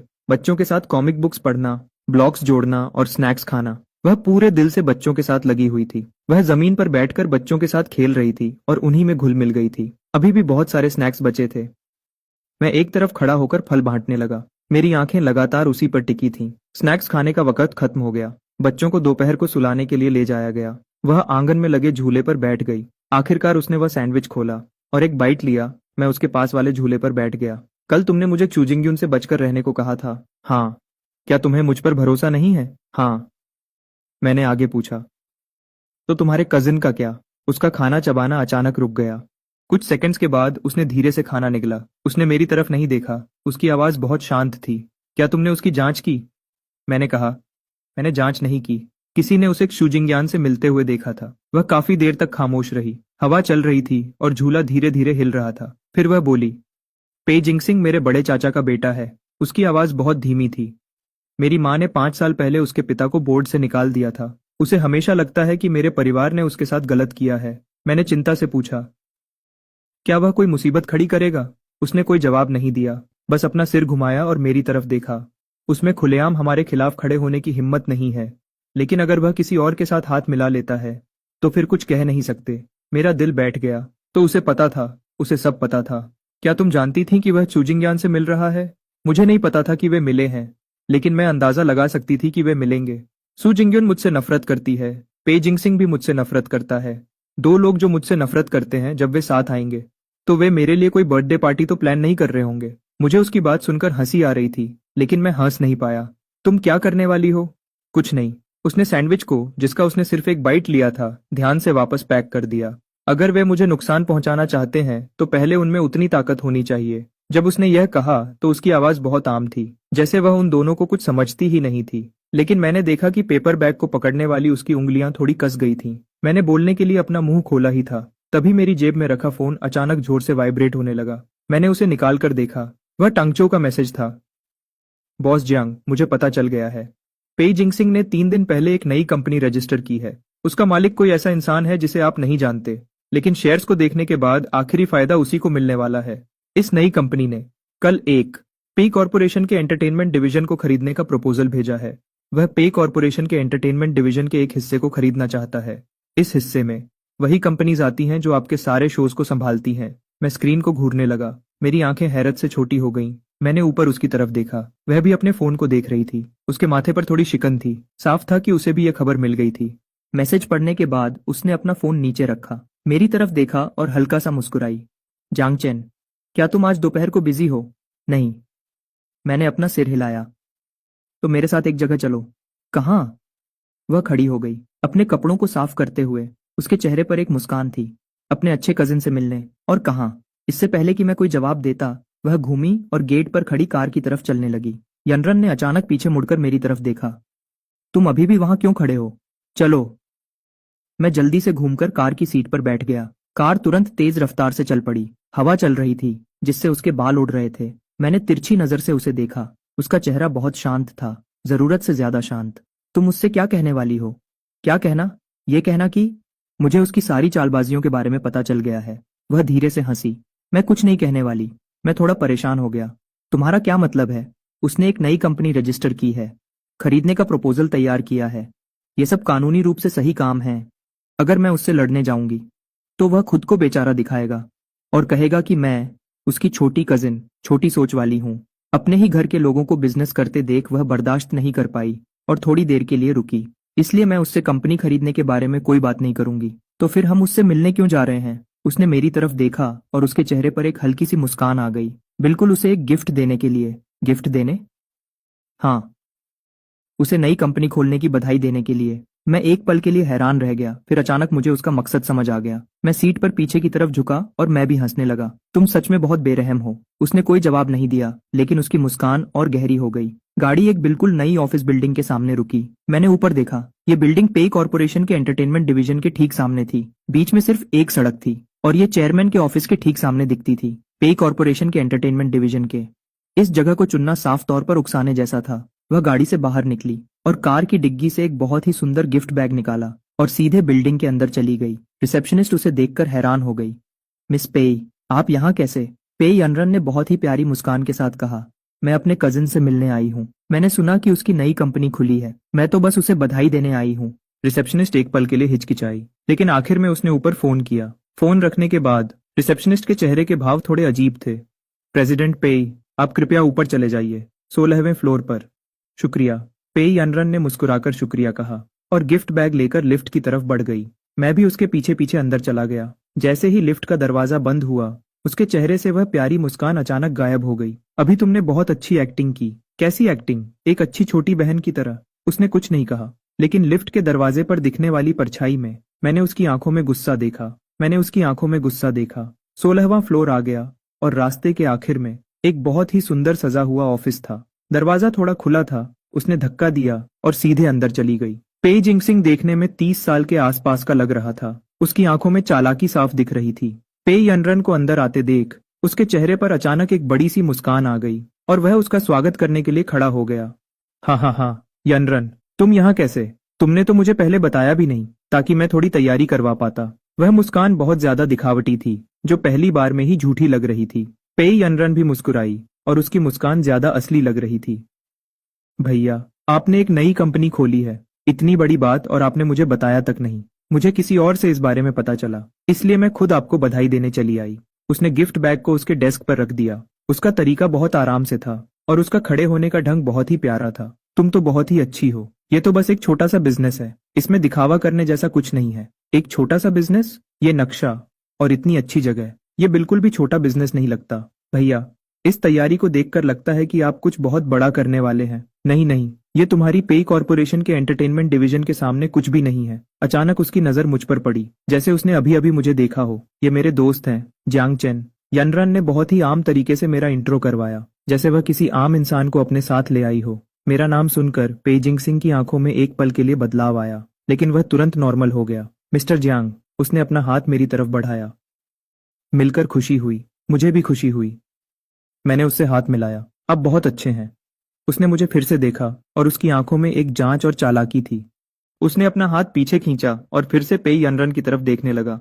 यनरन, आजकल तुम्हारी तबीयत ठीक नहीं लग रही है, उसने चिंता जताते हुए कहा। क्या तुम फिर से देर रात तक जाग रही हो? सेहत सबसे जरूरी है। अपने ऊपर ज्यादा दबाव मत डालो। मैं ठीक हूँ। फिर उसने ऐसा दिखावा किया जैसे उसे अभी कुछ याद आया हो। ओहो हाँ, मैंने सुना है कि आजकल तुम शू फैमिली के काफी करीब हो रही हो। मेरा दिल अचानक तेजी से धड़कने लगा। उसने खुद ही यह बात शुरू कर दी थी। यनरन के चेहरे की मुस्कान बिल्कुल नहीं बदली। भैया, आपकी खबरें सच में बहुत तेज हैं। ये दुनिया बहुत छोटी है, ऐसी बातें पता चल ही जाती हैं। मैंने ध्यान दिया। उसकी नजर तेजी से मेरे चेहरे पर गई। चिंग सिटी की शू फैमिली की काफी इज्जत है। उनके साथ रिश्ता रखने में थोड़ा सावधान रहना ही बेहतर है। उसकी बातें एक अच्छी सलाह जैसी लग रही थी, लेकिन मैं समझ सकता था कि वह पेई यनरन को इशारा दे रहा था। मुझे पता है कि तुम किसके साथ उठ बैठ रही हो, और वह इशारा भी दे रहा था। मैं तुम्हारे साथ वाले इंसान को जानता हूँ। उसका भी सू फैमिली से रिश्ता है। पेई यनरन ने उसे कोई जवाब नहीं दिया। वह बस मुस्कुराई और हाँ में सिर हिलाया। तुम सही कह रहे हो। तो फिर जब तुम बिजी हो, मैं तुम्हें परेशान नहीं करूंगी। जब तुम फ्री हो तो साथ में खाना खाएंगे। ये कहकर वह मुड़ी और चली गई। मैं भी उसके पीछे पीछे चल दिया। जब मैं दरवाजे पर पहुंचा तो मैंने पीछे मुड़कर देखा। पेई जिंगसिंग अपनी डेस्क के पीछे खड़ा था। उसके चेहरे की मुस्कुराहट पूरी तरह गायब हो चुकी थी। उसका देखना ठंड की तेज धार जैसा ठंडा और तेज था। जैसे ही लिफ्ट का दरवाजा बंद हुआ, मैंने एक गहरी सांस ली। क्या तुमने ये महसूस किया? वह तुमसे बिजनेस की लड़ाई लड़ने नहीं आया था। वह तुम्हें ये बताने आया था कि उसे पता है तुम क्या कर रही हो, और उसे यह भी पता है कि तुम किसके साथ हो। यनरन ने कुछ नहीं कहा, लेकिन उसने अपनी मुट्ठी थोड़ी भींची। हम लॉबी से बाहर आए और वापस उसकी कार में बैठ गए। उसने तुरंत कार स्टार्ट नहीं की, बल्कि सीट पर पीछे होकर बैठ गई और कार के आगे वाले शीशे से बाहर देखने लगी। पेई कॉर्पोरेशन के एंटरटेनमेंट डिवीजन हेडक्वार्टर्स की सबसे ऊपर वाली मंजिल की खिड़की पर वह उसका ऑफिस था। उसने जानबूझकर अपनी कंपनी मेरे ऑफिस के ठीक सामने खोली है, ताकि हर दिन जब भी मैं ऊपर देखूं, मुझे उसका बोर्ड दिखाई दे। क्या तुम जानते हो वह क्या करना चाहता है? वह थोड़ी देर चुप रही। फिर उसने एक ऐसी बात कही जिसने मुझे अंदर तक डरा दिया। वह वही सब फिर से दोहराना चाहता है जो तब हुआ था जब मेरी माँ ने उसके बाप को बोर्ड ऑफ डायरेक्टर्स से निकाल दिया था। एक बार फिर से, बस इस बार मुझे निकाला जाएगा। कार में कुछ सेकंड्स तक बिल्कुल खामोशी रही। मैंने पूछा, तो फिर तुम क्या करने वाली हो? उसने मेरी तरफ अपना सिर घुमाया और मुस्कुराई। फिर कार स्टार्ट की। मैं पैसेंजर सीट पर पीछे होकर बैठ गया और अपनी तिरछी नजर से उसके शांत चेहरे को देखने लगा। यह औरत मेरी सोच से कहीं ज्यादा गहरी थी। उसे मेरी मदद या हिफाजत की जरूरत नहीं थी। उसे बस किसी ऐसे की जरूरत थी जो उसके साथ खड़ा रहे और जब वह अपना काम करे तो उसके रास्ते में ना आए। उस रात मैं अपने अपार्टमेंट वापस आया और सोफा पर बैठ गया। मेरे दिमाग में बार बार वही चल रहा था जो आज पे जिंगसिंग के ऑफिस में हुआ था। उसके कहे हुए शब्द, सु जिंगयुन, आजकल तुम्हारे उस दोस्त पर कुछ ज्यादा ही ध्यान दे रही है, मेरे कानों में बार बार गूंज रहे थे। पे जिंगसिंग ने यह बात ऐसे ही मजाक में नहीं कही थी। उसने जानबूझकर यह बात पे यनरन को सुनाने के लिए कही थी ताकि वह उसे बता सके कि मुझे पता है तुम्हारे साथ कौन है और मुझे यह भी पता है कि कौन क्या करने वाला है। मैंने अपना फोन उठाया और टांगची को एक मैसेज भेजा, मेरी मदद करो और पता लगाओ कि सु जिंगयुन और पे जिंगसिंग एक दूसरे को कैसे जानते हैं और कब से। क्या कोई पीछे से इन दोनों को चला रहा है?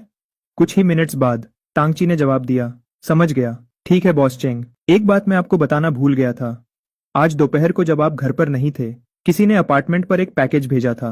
भेजने वाले की जगह मिस सू का नाम लिखा था। मैं स्क्रीन को घूरने लगा। मेरी आंखें हैरत से फट गईं। सु जिंगयुन को मेरे घर का पता मालूम है। इससे पहले कि मैं कोई जवाब देता, एक और मैसेज आया, मैंने पैकेज को नहीं खोला है, मैंने उसे आपके दरवाजे के पास शू कैबिनेट के नीचे रख दिया है। मैं खड़ा हुआ और दरवाजे की तरफ गया और सच में मुझे शू कैबिनेट के नीचे एक छोटा सा कार्डबोर्ड का डिब्बा दिखा। मैं नीचे बैठा और मैंने पैकेज को खोला। उसके अंदर एक काले रंग का वेलवेट बॉक्स था। ढक्कन खोलने पर अंदर एक जोड़ी कफलिंग्स रखे थे और उसके नीचे एक बिजनेस कार्ड दबा हुआ था। उस रात के फूल किसी ने खराब कर दिए थे, इसलिए बदले में मैं आपको ये कफलिंग्स भेज रही हूँ। उम्मीद है जब हम अगली बार मिलेंगे तो आप इन्हें पहने होंगे, सु जिंगयुन। मैं काफी देर तक उस कार्ड को देखता रहा। उसने मुझे कफलिंग्स भेजे और पे जिंगसिंग ने पे यानरन के ठीक सामने उसका नाम लिया। ये दोनों लोग एक सामने रहकर और एक पीछे छुपकर ऐसे खेल खेल रहे थे जैसे दोनों मिलकर शतरंज की बाजी चल रहे हों। और इस खेल के मोहरे सिर्फ मैं और पे यानरन नहीं थे। मैंने बॉक्स का ढक्कन बंद किया, उसे टेबल पर रखा और टांगची को रिप्लाई किया, मुझे पैकेज मिल गया है, मुझे पैकेज मिल गया है। पे जिंगसिंग के बारे में और पता लगाओ, जितना ज्यादा हो सके उतना अच्छा है। फोन नीचे रखते हुए, पे जिंगसिंग के बारे में और पता लगाओ, जितना ज्यादा हो सके उतना अच्छा है। फोन नीचे रखते हुए मैं सोफा पर पीछे होकर बैठ गया और अपनी आंखें बंद कर ली। अगली सुबह जल्दी मैं ऑर्फनेज के गेट पर 40 मिनट्स पहले ही पहुंच गया। मेरे हाथ में अभी भी एक गर्म कॉफी थी और एक सैंडविच। लेकिन आज मैंने एक और काम किया। मैंने टांगची से कहकर पूरी रात जागकर पे जिंगसिंग के बारे में सारी जानकारी इकट्ठा करवाई, उसे प्रिंट किया और एक लिफाफे में रख दिया। जब उसने गेट पर अपनी कार रोकी तो मेरे हाथ में लिफाफा देखकर उसने अपनी भौहें उठाई और पूछा, ये क्या है? तुम्हारे कजिन का रेज्यूमे। मैंने लिफाफा उसकी तरफ बढ़ा दिया। मैंने टांगक्यू से पूरी रात इन्वेस्टिगेशन करवाई कि उसके नाम पर आखिर कितनी कंपनीज हैं और उनके पास पैसा कहाँ से आता है, पिछले 3 महीनों में वह किस किस से मिला है, सब कुछ इसके अंदर है। उसने लिफाफा ले लिया पर उसे तुरंत नहीं खोला, बल्कि मेरी तरफ देखते हुए पूछा, तुमने उसकी इन्वेस्टिगेशन क्यों की? क्योंकि वह तुम्हें नुकसान पहुंचाना चाहता है और मैं तुम्हें उससे अकेले नहीं लड़ने दे सकता। उसने पेपर्स का वह मोटा पुलिंदा पकड़े हुए मेरी तरफ देखा। वह 2 या 3 सेकंड्स के लिए खामोश रही, फिर उसने लिफाफा अपने बैग में रख लिया। उसके चेहरे पर एक हल्की सी मुस्कान आई। Thank you. उसकी आवाज बहुत धीमी थी पर मैंने सुन ली। उस दिन ऑर्फनेज में जब वह बच्चों के साथ खेल रही थी तो वह पहले से ज्यादा खुश और बेफिक्र लग रही थी। मैं पास ही एक लंबी बेंच पर बैठ गया और सैंडविच खोलकर खाने लगा। झूला आवाज कर रहा था। धूप पत्तों से छनकर नीचे बिखर रही थी। हवा में धूप और कुकीज की हल्की सी खुशबू थी। मैंने उसे जमीन पर बैठे हुए देखा। वह एक छोटी बच्ची का हाथ पकड़कर उसे ब्लॉक्स जोड़ना सिखा रही थी। उसके बाल हर मूवमेंट के साथ हिल रहे थे। वह मेरी यादों वाली लड़की नहीं थी, पर मैं धीरे धीरे उसे फिर से समझ रहा था। उस दोपहर उसने पे जिंगसिंग का कोई जिक्र नहीं किया और न ही ये पूछा कि मैंने उसकी मदद क्यों की। जब मैं जाने लगा तो वह ऑर्फनेज के गेट पर खड़ी हो गई और मुझसे बोली, क्या तुम कल फिर आओगे? अगर आओ तो मेरे लिए एक आइस्ड अमेरिकानो लेते आना। मैं थोड़ा रुका, पर तुमने तो कहा था कि तुम ठंडी चीजें नहीं पीती। उसने अपना सिर थोड़ा घुमाया। उसकी आंखों में एक शरारत थी। क्या तुमने ही नहीं कहा था कि तुम धीरे धीरे मेरी सारी आदतें याद कर लोगे? यह कहकर वह मुड़ी और अपनी कार में बैठ गई। मैं ऑर्फनेज के गेट पर खड़ा कुछ सेकंड्स तक मुस्कुराता रहा। फिर मैंने अपना फोन निकाला और उसे एक मैसेज भेजा, मैं कल तुम्हारे लिए एक ठंडी कॉफी लेकर आऊंगा। उसने कोई जवाब नहीं दिया, पर मैंने देखा वह सफेद पोर्शे गाड़ी चौराहे पर एक पल के लिए रुकी और फिर मुड़कर मेरी आंखों से दूर चली गई। कार के शीशे से मैंने हल्का सा देखा कि वह अपने फोन को देख रही थी। उस दिन ऑर्फनेज से वापस आने के बाद मैं अपने अपार्टमेंट में बैठ गया। मैंने पे जिंगसिंग की फाइल निकाली और उसे 3 बार ध्यान से पढ़ा। टांगचू ने बहुत ध्यान से काम किया था, बिजनेस की जानकारी और पैसे के लेन देन के अलावा उसने एक और चीज भी साथ लगाई थी। पिछले 3 महीनों में पेजिंग सिंह कहाँ कहाँ गया और किससे मिला, उसकी पूरी लिस्ट। वह किससे और किस हालत में मिला, यहाँ तक कि किस रात को उसने किस रेस्टोरेंट में लोगों को खाना खिलाया और किसके साथ खाना खाया, सब कुछ साफ साफ लिखा था। मेरी नजर एक लाइन पर रुक गई, मेरी उंगली वहां ठहर गई। 3 महीने पहले पेजिंग सिंह बेजिंग के बाहर एक प्राइवेट रेस कोर्स पर था और वहां उसकी मुलाकात शू जिंगयान के पिता चू मिंग्युअन से एक बार हुई थी। उनकी यह मुलाकात लगभग 40 मिनट तक चली। चू जिंगयान के पिता। मैंने इस लाइन को फिर से पढ़ा। चू जिंगयान के पिता। मैंने इस लाइन को फिर से पढ़ा। फिर मैंने अपना फोन उठाया और टांग चू को कॉल किया। उस वक्त जब पेजिंग सिंह और चू मिंग्युअन मिले थे तो उनके बीच क्या बात हुई थी, क्या तुम्हें कुछ पता चला? दूसरी तरफ से टांग चू 2 सेकंड्स के लिए चुप रहा। बॉस जियांग, उस लेवल की मीटिंग की बातें बाहर आना नामुमकिन है, लेकिन मैं आपको एक बात बता सकता हूँ। उस मीटिंग के थोड़े ही समय बाद चू मिंग्युअन के नाम पर चलने वाली एक कंपनी ने पे जिंगसिंग की नई कंपनी में पैसा लगाया था। वह पैसा बहुत ज्यादा नहीं था, बस उतना ही था जितने से कंपनी शुरू करने की बची हुई राशि पूरी हो सके। यह सुनकर मैं सोच में पड़ गया। तुम्हारा मतलब है कि चू फैमिली उसकी मदद कर रही है? आप ऐसा समझ सकते हैं। कॉल काटकर मैं सोफा पर पीछे होकर बैठ गया और काफी देर तक सोचता रहा। पे जिंगसिंग ने शू फैमिली को अपने साथ मिला लिया था। मेरे और शू जिंगयान के बीच पहले से ही झगड़ा चल रहा था। चू मिंग्युआन को यह बात जरूर पता होगी, फिर भी वह पे जिंगसिंग की कंपनी में पैसा लगाने को तैयार हो गया। इससे पता चलता है कि वह सिर्फ अपनी बेटी का गुस्सा नहीं निकालना चाहता था, बल्कि वह खुद भी चाहता था कि पे जिंगसिंग पे यानरन के खिलाफ खड़ा हो जाए। उनकी ताकत मेरी सोच से थोड़ी ज्यादा थी और पे यानरन अभी भी शतरंज के दूसरी तरफ बैठी सामने वाले की चाल का इंतजार कर रही थी। मैं खड़ा हुआ और खिड़की के पास जाकर इस खामोश रात को देखने लगा। वह इंतजार कर सकती थी, पर मैं नहीं। अगली सुबह जल्दी मैं ऑर्फनेज नहीं गया, मैं एक दूसरी जगह गया। बेजिंग के बाहर पश्चिम की तरफ बने सेंट जॉन्स चर्च में। मेरी याद में यह पहली बार था जब मैं खुद अपनी मर्जी से इस जगह आया था। इससे पहले जो भी अजीब यादें आई थीं, वह अपने आप ही दिमाग में आ जाती थीं। मैंने दरवाजा खोला और अंदर गया।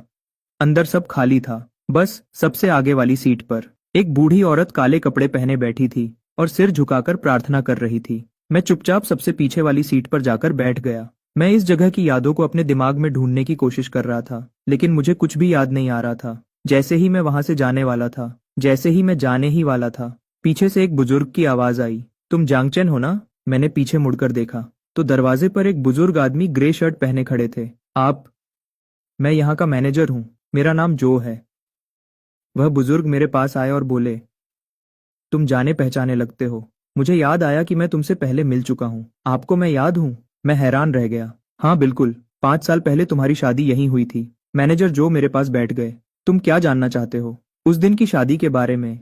उस दिन मेरी ड्यूटी दोपहर के 3 बजे से रात के 8 बजे तक थी। उस दोपहर दूल्हा और दुल्हन एक साथ आए थे। और फिर क्या हुआ? शादी की रस्म शाम के 6 बजे शुरू हुई। पूरा चर्च सफेद फूलों से भरा हुआ था। जैसे ही दुल्हन आई, सब लोग बिल्कुल चुप हो गए। तुम इतने घबराए हुए थे कि हकला रहे थे। वह थोड़ी देर के लिए रुके, फिर अचानक स्टेज गिर गया। मेरा शरीर ठंडा पड़ गया। बिना किसी वार्निंग के पूरा का पूरा मेन स्टेज ऐसे ही गिर गया।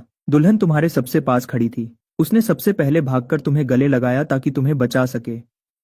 तुम्हें बस थोड़ी खरोंचें आईं और फिर तुम दोनों बेहोश हो गए। जब एम्बुलेंस आई तो डॉक्टर ने कहा कि तुम दोनों को कोई बड़ी चोट नहीं आई है, तुम दोनों बस डर की वजह से बेहोश हो गए थे। और फिर क्या हुआ? फिर आगे क्या हुआ? तुम दोनों को एम्बुलेंस में बिठा दिया गया। मैंने तुम दोनों को दरवाजे तक छोड़ा था। फिर उसके बाद क्या हुआ? मुझे नहीं पता कि उसके बाद क्या हुआ।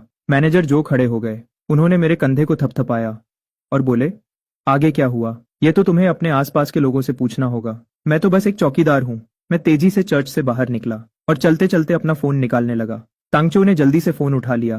तांगशू, तुम अच्छे से जानते हो ना कि मेरे और यानरन के बीच क्या हुआ था? फोन के दूसरी तरफ 5 सेकंड तक बिल्कुल खामोशी रही। तुम किस बारे में बात करना चाहते हो? आखिरी बार जब मैंने पे यानरन को देखा था, तांगशू की सांसें अचानक तेज हो गईं। एयरपोर्ट पर उसे जबरदस्ती ले जाया गया। फिर मैं बेहोश हो गया और जब मेरी आंख खुली तो मैं सब कुछ भूल चुका था। वह काफी देर तक चुप रहा। शादी के उस हादसे के बाद पेई फैमिली ने तुरंत उसके यूके जाने का इंतजाम कर दिया। हम सब ने सोचा कि वह आगे कुछ नहीं बोला। क्या सोचा? एक बेहतर जिंदगी के लिए। वह अब तुमसे कोई रिश्ता नहीं रखना चाहती थी। मैं हंसा, एक बहुत ही दर्द भरी हंसी। तुम सब ने यही सोचा, तो तुम में से किसी एक ने भी मुझे क्यों नहीं बताया?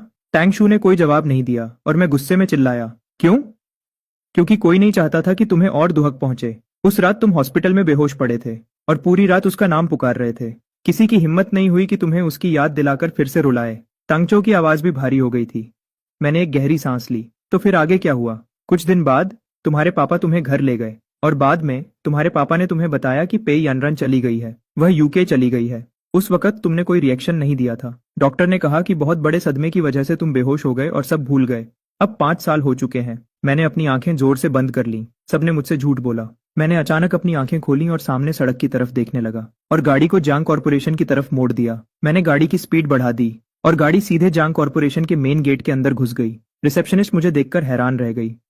मैं रुका नहीं, एलिवेटर में गया, दरवाजा बंद हुआ और मैंने सबसे ऊपर वाले फ्लोर का बटन दबा दिया। मैंने दरवाजा धक्का दिया और सीधे जांग जीवान के ऑफिस में घुस गया। आपने मुझसे झूठ बोला, सबने मुझसे झूठ बोला और मुझे बिल्कुल अंधेरे में रखा। मेरे पापा अपनी डेस्क के पीछे बैठकर कुछ पेपर्स देख रहे थे। उन्होंने सिर उठाकर मुझे देखा, उनके हाथ का पेन रुक गया। आ चैन, तुम यहाँ क्यों आए हो? मैं बैठा नहीं, मैंने सीधे अपनी आवाज ऊंची की। यह शादी अकेले आपने ही तैयार करवाई थी। गवाह के रूप में आपने ही साइन किया था। पैसे देने के सारे पेपर्स पर आपके ही साइन थे। तो फिर जब मैं पेई यानरन को भूल गया तो आपने इस बारे में एक शब्द भी क्यों नहीं बोला? उन्होंने अपना पेन नीचे रख दिया और अपनी चेयर पर पीछे हो गए। तो अब तुम्हें सब पता चल गया है। जांग जीवन ने थोड़ी देर के लिए अपनी आंखें बंद की। शादी के उस हादसे के बाद उस लड़की को तुरंत प्लेन में बिठा दिया गया था। उसकी माँ खुद लोगों को लेकर आई थी उसे ले जाने के लिए। मैंने सोचा कि उसने एक बेहतर जिंदगी को चुना है। तुम्हारे बदले जब तुम होश में आए तुम्हें कुछ भी याद नहीं था। डॉक्टर ने कहा कि सदमे की वजह से तुम्हारी याददाश्त चली गई है। मुझे लगा कि यह तुम पर ऊपर वाले का रहम था। रहम? मेरी आवाज में गुस्सा साफ दिख रहा था। तुम किसी की 5 साल की कुर्बानी को धोखा समझते हो। उसने जैन कॉर्पोरेशन को बचाने के लिए खुद यूके जाने का फैसला किया था। तुम्हारे करियर में जिसने भी तुम्हारी मदद की वह सब उसकी वजह से ही हुआ था। तुम सबको लगा कि उसने मुझे छोड़ दिया, लेकिन सच तो यह है कि वह तुम्हारे लिए इस पूरे परिवार को संभाल रही थी। ऑफिस का दरवाजा खुला। सोंग हुईलान दरवाजे पर खड़ी थी और मेरे चेहरे को देखकर उसने तुरंत अपने हाथ का टीकप नीचे रख दिया। चेन, शांत हो जाओ माँ। और जब तुमने उसे देखा तो तुम्हारी हंसी रुक गई। तुम्हारा बात करने का तरीका पोलाइट था लेकिन पराया जैसा था, जैसे तुम किसी अनजान इंसान से मिल रहे हो। क्या तुम्हें शर्म नहीं आती? यनरन सब कुछ छोड़कर चली गई और तुम बेहोश पड़े उसका नाम चिल्ला रहे थे। मुझे पेई यनरन से नफरत थी क्योंकि उसने तुम्हें छोड़ दिया था। मैंने पूरे 5 साल तक उससे नफरत की है। उसने मुझे नहीं छोड़ा। उसे उसकी अपनी माँ जबरदस्ती अपने साथ ले गई थी। उस दिन एयरपोर्ट पर उसने पीछे मुड़कर चिल्लाते हुए मुझसे उसका इंतजार करने को कहा था, लेकिन उसे घसीटकर प्लेन में बिठा दिया गया। मैंने अपनी आंखों से उसे जाते हुए देखा था और जब मैं होश में आया तो मुझे कुछ भी याद नहीं था। सोंग हुइलिन की आंखों में डर साफ दिखने लगा। जिसे तुम सब धोखा समझ रहे थे वह असल में उसकी कुर्बानी थी। उसने 5 साल तक यूके में तुम्हारे लिए सब कुछ झेला और तुमने 5 साल तक उससे नफरत की। और मेरे पास तो नफरत करने का मौका भी नहीं था क्योंकि मैं तो उसका नाम तक भूल गया था। जांग जीवान ने डेस्क के कोने को जोर से पकड़ लिया। उसके हाथ की उंगलियां पीली पड़ने लगीं। वहां की खामोशी बहुत भारी लग रही थी। तांगशु दरवाजे के बाहर खड़ा था। उसकी अंदर आने की हिम्मत नहीं हो रही थी, लेकिन उसकी आंखें लाल हो चुकी थीं। मैंने अपना सिर घुमाकर उसकी तरफ देखा। तांगशु ने एक गहरी सांस ली। शादी के उस हादसे के बाद तुम्हें और पेई यानरन दोनों को एम्बुलेंस में ले जाया गया था। बेहोश होने के बाद भी उसने तुम्हारा हाथ जोर से पकड़ रखा था और छोड़ा नहीं। हॉस्पिटल पहुंचने तक उसने तुम्हारा हाथ नहीं छोड़ा। तुम्हें सिर्फ हल्की खरोंचें आई थीं और तुम जल्दी ही होश में आ गए थे, लेकिन उसे तुमसे बहुत ज्यादा चोट आई थी। उस रात तुम पूरी रात जागते रहे और उसके बेड के पास बैठे रहे। जब उसे होश आया तो तुम दोनों ने एक दूसरे को बहुत देर तक गले लगाया। फिर उसकी माँ कुछ लोगों को लेकर आई और सीधे हॉस्पिटल के अंदर आकर उसे जबरदस्ती अपने साथ ले गई। फिर तुम उनके पीछे पीछे एयरपोर्ट तक भागे। उसके बाद क्या हुआ ये तो तुम जानते ही हो। हम सबको लगा कि अब वह तुम्हें नहीं चाहती। किसी की हिम्मत नहीं हुई कि तुम्हें उसकी याद दिलाए। हम तो बस तुम्हें बचाना चाहते थे, मुझे बचाना चाहते थे। मेरी आवाज रोने जैसी हो गई। जिस इंसान को तुमने बचाया वह सब कुछ भूल चुका था, जबकि वह वहां अकेली इस भूलने वाले इंसान की जगह 5 साल तक सब कुछ अकेले झेल रही थी। चैन। मैं घूमा और दरवाजे की तरफ चलने लगा। सोंग हुइलिन ने मुझे रोकने के लिए हाथ आगे बढ़ाया, लेकिन मैंने उसे इग्नोर किया और सीधा बाहर निकल गया। कार तेजी से जायोन कॉर्पोरेशन के गेट से बाहर निकली। मैंने टैंगशू को कॉल किया, पता करो कि वह इस वक्त कहाँ है। बॉस, पेई यानरन इस वक्त ऑर्फनेज में है। मैंने कार का स्टीयरिंग व्हील घुमा दिया और स्पीड बढ़ाकर सीधा ऑर्फनेज की तरफ निकल गया।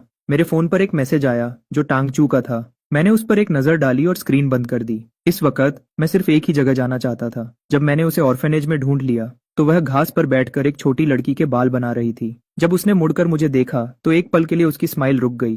फिर उसने खुद को संभाला और वैसा ही चेहरा बना लिया जिसे देखने की मुझे आदत थी। तुम यहाँ क्यों आए हो? मैं अपने पापा से मिलने गया था। उसने कुछ नहीं कहा, लेकिन उसकी आंखें थोड़ी नम हो गईं। 5 साल पहले मेरे पापा को लगा कि तुमने मुझे छोड़ने का फैसला किया है, इसलिए उन्होंने 5 साल तक यह बात मुझसे छुपाई। मेरी माँ ने भी 5 साल तक तुमसे नफरत की। यनरन की आंखें नम हो गईं। आखिरकार तुम्हें पता चल ही गया। उसकी आंखें लाल थीं, जैसे वह अपने आंसू रोकने की कोशिश कर रही हो। यूके में मैं हर रोज तुम्हारे शो के वीडियो देखती थी। तुमने वियना के गोल्डन हॉल में ओल्ड ड्रीम्स बजाया था। वह गाना मैंने ही चुना था। 5 साल बीत गए हैं। मैंने तुम्हारी जवानी के सबसे खूबसूरत 5 साल खो दिए। मैंने उस लड़की को जोर से गले से लगा लिया। बहुत देर बाद उसने ऊपर देखा। 5 साल पहले तुमने मुझसे कहा था कि इस जिंदगी में तुम सिर्फ मुझसे शादी करोगे। मैंने इस बात को 5 साल तक अपने दिल में संभाल कर रखा। क्या तुम यह भी भूल गए हो? पुरानी यादें तेजी से मेरे दिमाग में आने लगीं। चर्च के अंदर मैं इतना नर्वस था कि ठीक से बोल भी नहीं पा रहा था। वह व्हाइट वेडिंग ड्रेस पहनकर बाहर आई और सब लोग बिल्कुल शांत हो गए। मुझे याद आया, मैंने कहा था तुम ही मेरी जिंदगी का सच्चा प्यार हो। इस जन्म में अगर तुम नहीं तो मैं किसी और से शादी नहीं करूंगी। वह मुस्कुराई और उसकी आंखें खुशी से थोड़ी बंद सी हो गईं। और फिर उसने मुझे किस किया, बहुत धीरे से, बस एक पल के लिए। मैंने उसे जोर से पकड़ा और जवाब दिया, यनरन, मुझे फिर से छोड़कर मत जाना। हम पूरी जिंदगी एक साथ रहेंगे, ठीक है? उसने अपना चेहरा मेरी गर्दन के पास छुपा लिया। उसकी आवाज दबी हुई थी। मैंने तुम्हारे इस बात को कहने का 5 साल तक इंतजार किया है। मेरा फोन वाइब्रेट हुआ। यह टांगच्यू का एक मैसेज था। बॉस जियांग, पे जिंगसिंग का खरीदने का प्रपोजल अब ऑफिशियली जांच के प्रोसेस में चला गया है। लगता है यूएन ने और ज्यादा पैसा लगाया है, पहले से 3 गुना ज्यादा। पेस कल्चर एंड टूरिज्म आज दोपहर को एक अर्जेंट बोर्ड मीटिंग करने वाला है। उसने अपना सिर मेरे कंधे से उठाया और फोन की स्क्रीन को देखा। पे जिंगसिंग अब बेचैन हो रहा है। 3 गुना ज्यादा पैसा लगाना, यह दिखाता है कि या तो उसने किसी बड़े मददगार को ढूंढ लिया है या फिर वह ऑफिशियल जांच से पहले मामले को उलझाना चाहता है। उसने मेरी शर्ट को छोड़ दिया और मेरी तरफ देखते हुए पूछा, तुम्हें कैसे पता? पे जिंगसिंग की जो फाइल तुम्हें दी गई थी, मैंने भी उसकी एक कॉपी अपने पास रख ली थी। मैंने पिछले 2 दिनों में उसे अच्छे से पढ़ा है। वह एक सेकंड के लिए हैरान रह गई। और फिर जोर से हंस पड़ी। तुम कब से इतने एक्टिव हो गए? उसी दिन से, जब तुमने कहा था कि कल सुबह 10 बजे। उसके चेहरे पर फिर से मुस्कुराहट आई, लेकिन इस बार यह कोई आम मुस्कुराहट नहीं थी, बल्कि इसमें एक पक्का यकीन था, जैसे उसने आखिरकार किसी बात को कंफर्म कर लिया हो। अगले हफ्ते की बोर्ड मीटिंग के लिए मेरे पास एक प्लान है, लेकिन अभी के लिए उसने अपना हाथ आगे बढ़ाया और मेरी उंगलियों को पकड़ लिया, उन्हें बहुत जोर से पकड़ते हुए। बिल्कुल 5 साल पहले हॉस्पिटल की तरह, मेरा हाथ जोर से पकड़े हुए बिना छोड़े। अभी के लिए मैं बस तुम्हारे साथ रहना चाहती हूँ। उसके हाथ ने मेरे हाथ को जोर से पकड़ रखा था। वह छोड़ नहीं रही थी और मैंने भी नहीं छोड़ा। उस शाम उसने मुझे ऑर्फेनेज के सामने एक बेंच पर बैठने के लिए खींचा। पे जिंगसिंग उस अर्जेंट बोर्ड मीटिंग में मामले को उलझाना चाहता है, तो मैं उसे उसी दलदल में डूबा दूंगी। छोटी कंपनी को खरीदना तो उसका बस पहला कदम है। उसका असली मकसद पेस कल्चर एंड टूरिज्म पर कब्जा करना है। तुम्हें इतना यकीन कैसे है? उसने ठीक मेरे सामने एक कंपनी खोली है। जो इंसान बस एक छोटी कंपनी खरीदना चाहता है, वह वहां ऑफिस खोलने के लिए इतना ज्यादा रेंट खर्च नहीं करेगा। वह जंग का ऐलान कर रहा है, कोई बिजनेस नहीं। तुम उसे सबके सामने कैसे लाओगी? लड़की ने धीरे से अपना सिर हिलाया। मैं उसे एक्सपोज नहीं करूंगी। मैं उसे खुद ही अपनी सच्चाई सामने लाने दूंगी। टांगशू ने जो फाइल तुम्हें दी थी, क्या वह अभी भी तुम्हारे पास है? मैंने हाँ में सिर हिलाया। हाँ, मेरे पास है। वह प्यार से मुस्कुराई। यह तो अच्छा है। कुछ दिनों में मुझे तुम्हारी जरूरत मेरे साथ खड़े होने के लिए पड़ेगी। कुछ दिनों बाद pace culture and tourism headquarters के सबसे ऊपर वाले फ्लोर के मीटिंग रूम में मैं जल्दी पहुंच गया। तांगहू मेरे पास था। उसके हाथ में बहुत सारे डॉक्यूमेंट्स थे। उसका चेहरा परेशान था, लेकिन उसकी आंखों में एक्साइटमेंट थी। मैं 3 महीने से आज के इस तमाशे का इंतजार कर रहा था। मैंने कुछ नहीं कहा। मेरी उंगलियां पे जिंगसिंग की फाइल को पलट रही थीं। इसमें पैसे के आने जाने की हर एक लाइन लिखी थी, हर एक पैसा लगाने की बात, उनकी मीटिंग का हर एक वक्त और जगह। मैंने यह सब याद कर लिया था। उनकी मीटिंग का हर एक वक्त और जगह मैंने सब याद कर लिया था। यह एक हथियार की तरह था और आज मैं इससे उसकी मदद करने वाला था। ठीक उसी वक्त बोर्ड के मेंबर्स एक एक करके अंदर आए। सबसे आखिर में आने वाला इंसान पे जिंगसिंग था। मुझे देखकर उसकी आंखों में एक पल के लिए शक दिखा, लेकिन उसने जल्दी से उसे छुपा लिया। यनरन, बहुत दिनों बाद मिले। तुम पहले से बहुत अच्छी लग रही हो। बैठ जाओ, मीटिंग शुरू करते हैं। पे जिंगसिंग ने पहले बोलना शुरू किया। आप सभी को मेरा नमस्ते। कुछ दिनों पहले मैंने एक छोटी कंपनी को खरीदने का प्रपोजल दिया था, जो पेस कल्चर एंड टूरिज्म के अंदर आती है और बुकिंग्स का काम देखती है। यनरन, मुझे यकीन है कि तुमने वह प्रपोजल पढ़ लिया होगा। इस कंपनी को खरीदना पेस कल्चर एंड टूरिज्म के लिए एक अच्छी बात है। एक अलग से चलने वाली कंपनी ज्यादा अच्छे से काम कर पाएगी और इससे बड़ी कंपनी पर पैसों का दबाव भी कम होगा। पे यनरन ने कुछ नहीं कहा, बस उसकी तरफ देखा और उसके चेहरे पर एक हल्की सी मुस्कुराहट आई। पे जिंगसिंग, मैंने तुम्हारा प्रपोजल पढ़ा है। इसमें एक छोटी सी दिक्कत है। खरीदने वाली पार्टी का जो नाम तुमने दिया है वह जो वेन है, लेकिन जब मैंने शेयर्स की जांच की तो पता चला कि इसका असली फायदा पाने वाले तुम ही हो। मीटिंग रूम में बिल्कुल सन्नाटा छा गया। पेई यनरन ने वह डॉक्यूमेंट टेबल पर रख दिया। पेई जिंगसिंग ने उसे उठाया और एक नजर देखा। उसकी मुस्कुराहट अब गायब होने लगी थी। यह तो बस एक छोटी सी गलती है, इससे इस डील पर कोई असर नहीं पड़ता। पेई यनरन ने उसे इग्नोर किया। दूसरी दिक्कत, इसमें पैसा लगाने वाला बड़ा इन्वेस्टर कौन है? पेई जिंगसिंग के माथे पर पसीना आने लगा। यह बिजनेस का एक राज है, मैं इसके बारे में अभी नहीं बता सकता। पेई यनरन मुस्कुराई। तुम्हें बताने की कोई जरूरत नहीं है, मैंने पहले ही इसकी जांच कर ली है। यह सू मिन्युअन के नाम की 2 कंपनीज का मिलाकर लगाया गया पैसा है।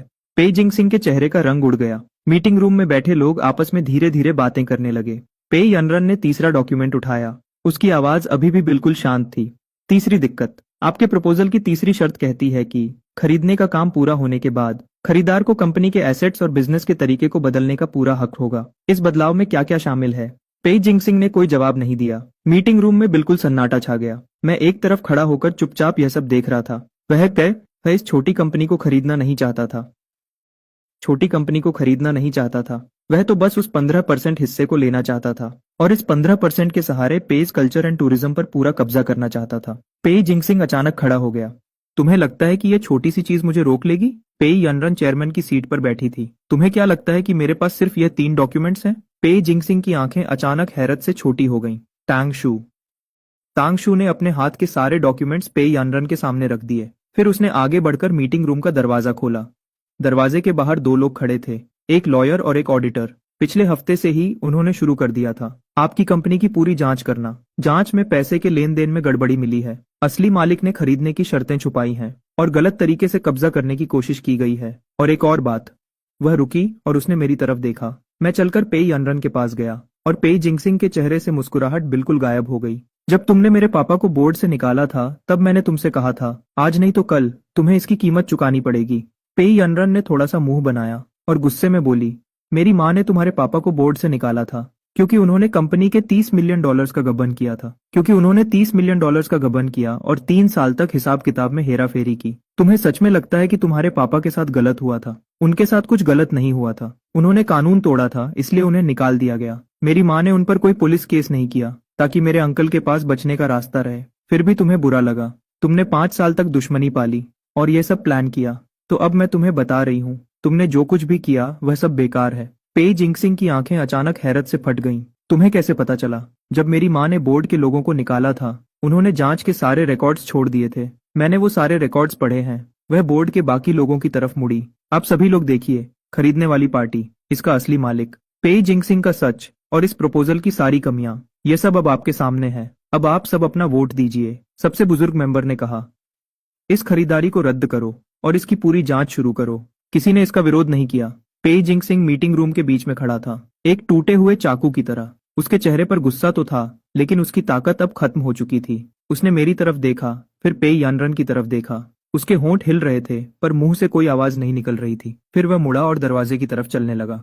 दरवाजे पर पहुंचकर वह एक पल के लिए रुका और अपना सिर घुमाकर पेई यनरन को देखने लगा। तुम्हें लगता है कि यह सब खत्म हो गया? पेई यनरन ने उसकी तरफ देखा तक नहीं। तुमने जानबूझकर अपनी कंपनी ठीक मेरी कंपनी के सामने खोली थी। अब जब मैं तुम्हारा वो बोर्ड देखती हूँ तो मुझे सिर्फ कानून तोड़ने वाली एक दीवार दिखती है। पेई जिंगसिंग वहां से चला गया। मीटिंग रूम का दरवाजा बंद हो गया।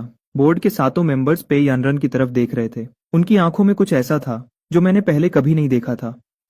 वह डर नहीं था, बल्कि सच में इज्जत और सम्मान था। पेई यनरन और मैं पेज कल्चर एंड टूरिज्म के ऑफिस से बाहर आए। पेई यनरन और मैं पेज कल्चर एंड टूरिज्म के ऑफिस से बाहर आए और सड़क के दूसरी तरफ खड़े हो गए। पेई जिंगसिंग की कंपनी का बोर्ड अभी भी वहां था। कांच की दीवार पर धूप चमक रही थी। उस बोर्ड पर बड़े अक्षरों में लिखा था, जिंगसिंग कल्चरल मीडिया। वह बिल्कुल नया लग रहा था, जैसे कल ही लगाया गया हो। मैंने उस बोर्ड की तरफ देखा। मेरी आवाज भारी थी। एक बार जांच शुरू होने के बाद उसके पास अपना सब कुछ बेचने या भागने के अलावा कोई रास्ता नहीं होगा। कोई तीसरा रास्ता नहीं है। उसके चेहरे पर एक हल्की सी मुस्कुराहट आई। 3 दिन के अंदर वो बोर्ड वहां से हट जाएगा। उसके बाद जब भी मैं ऊपर देखूंगी, उसने मेरी तरफ देखा, मुझे सिर्फ आसमान दिखेगा। मुझे सिर्फ आसमान दिखेगा। उसकी आंखों में बहुत प्यार था। पेई यनरन बिल्डिंग से बाहर आई और मुझे देखकर उसके चेहरे पर मुस्कुराहट आ गई। तुम आ गए? मैंने उसे एक लाटे कॉफी दी। उसने कॉफी ली और उसे देखने लगी। बिना चीनी के? मेरी इस बात पर वह हंस पड़ी। उसने कप को पकड़ा। उसकी उंगलियां कप के किनारे को छू रही थीं। आखिरकार तुम्हें याद आ ही गया। टांग शू ने कॉल किया था। जांच के सारे रिजल्ट्स आ गए हैं। पेई जिंगसिंग पर गलत तरीके से कब्जा करने का आरोप साबित हो गया है और कंपनी के अकाउंट्स फ्रीज कर दिए गए हैं। सू मिंग्युअन ने जो पैसा लगाया था वह वापस कर दिया गया है और वह अपना सब कुछ बेचकर रातों रात भाग गया। चू जिंग्युन ने भी अपनी सारी डील वापस ले ली है और रिश्ता तोड़ने का एक बयान जारी कर दिया। यह सुनकर पेई यनरन धीरे से हंसी। उसके दांत तो बहुत पहले ही निकाल दिए गए थे, फिर भी उसने आखिरी बार काटने की कोशिश की। मैंने सामने वाली बिल्डिंग की खाली कांच की दीवार को देखा। तुम सही कह रही हो, ऊपर देखने पर अब सिर्फ आसमान ही बचा है। वह मेरी तरफ देखने के लिए मुद्दी। उसकी आंखों में प्यार था। मैंने आगे कहा, लेकिन अभी भी 2 काम करने बाकी हैं। मेरी माँ ने तुमसे 5 साल तक नफरत की है और तुम्हारी माँ ने तुम्हें 5 साल के लिए दूर भेज दिया था। जांग फैमिली के घर वापस आने पर सोंग हुइलन लिविंग रूम में चाय का कप पकडिड्डे बैठी थी, पहला मामला सुलझाने के लिए। माँ, मुझे आपसे कुछ कहना है। मेरी माँ ने मेरी तरफ देखा तक नहीं। तुम फिर से उसकी तरफदारी करने आए हो, है ना? मैं उसकी तरफदारी नहीं कर रहा हूँ, बल्कि आपको सच बता रहा हूँ। 5 साल पहले वह अपनी मर्जी से नहीं गई थी। उसे उसकी माँ ने जबरदस्ती भेज दिया था। उस दिन एयरपोर्ट पर उसने अपना सिर घुमाया और चिल्लाकर मुझे रुकने के लिए कहा।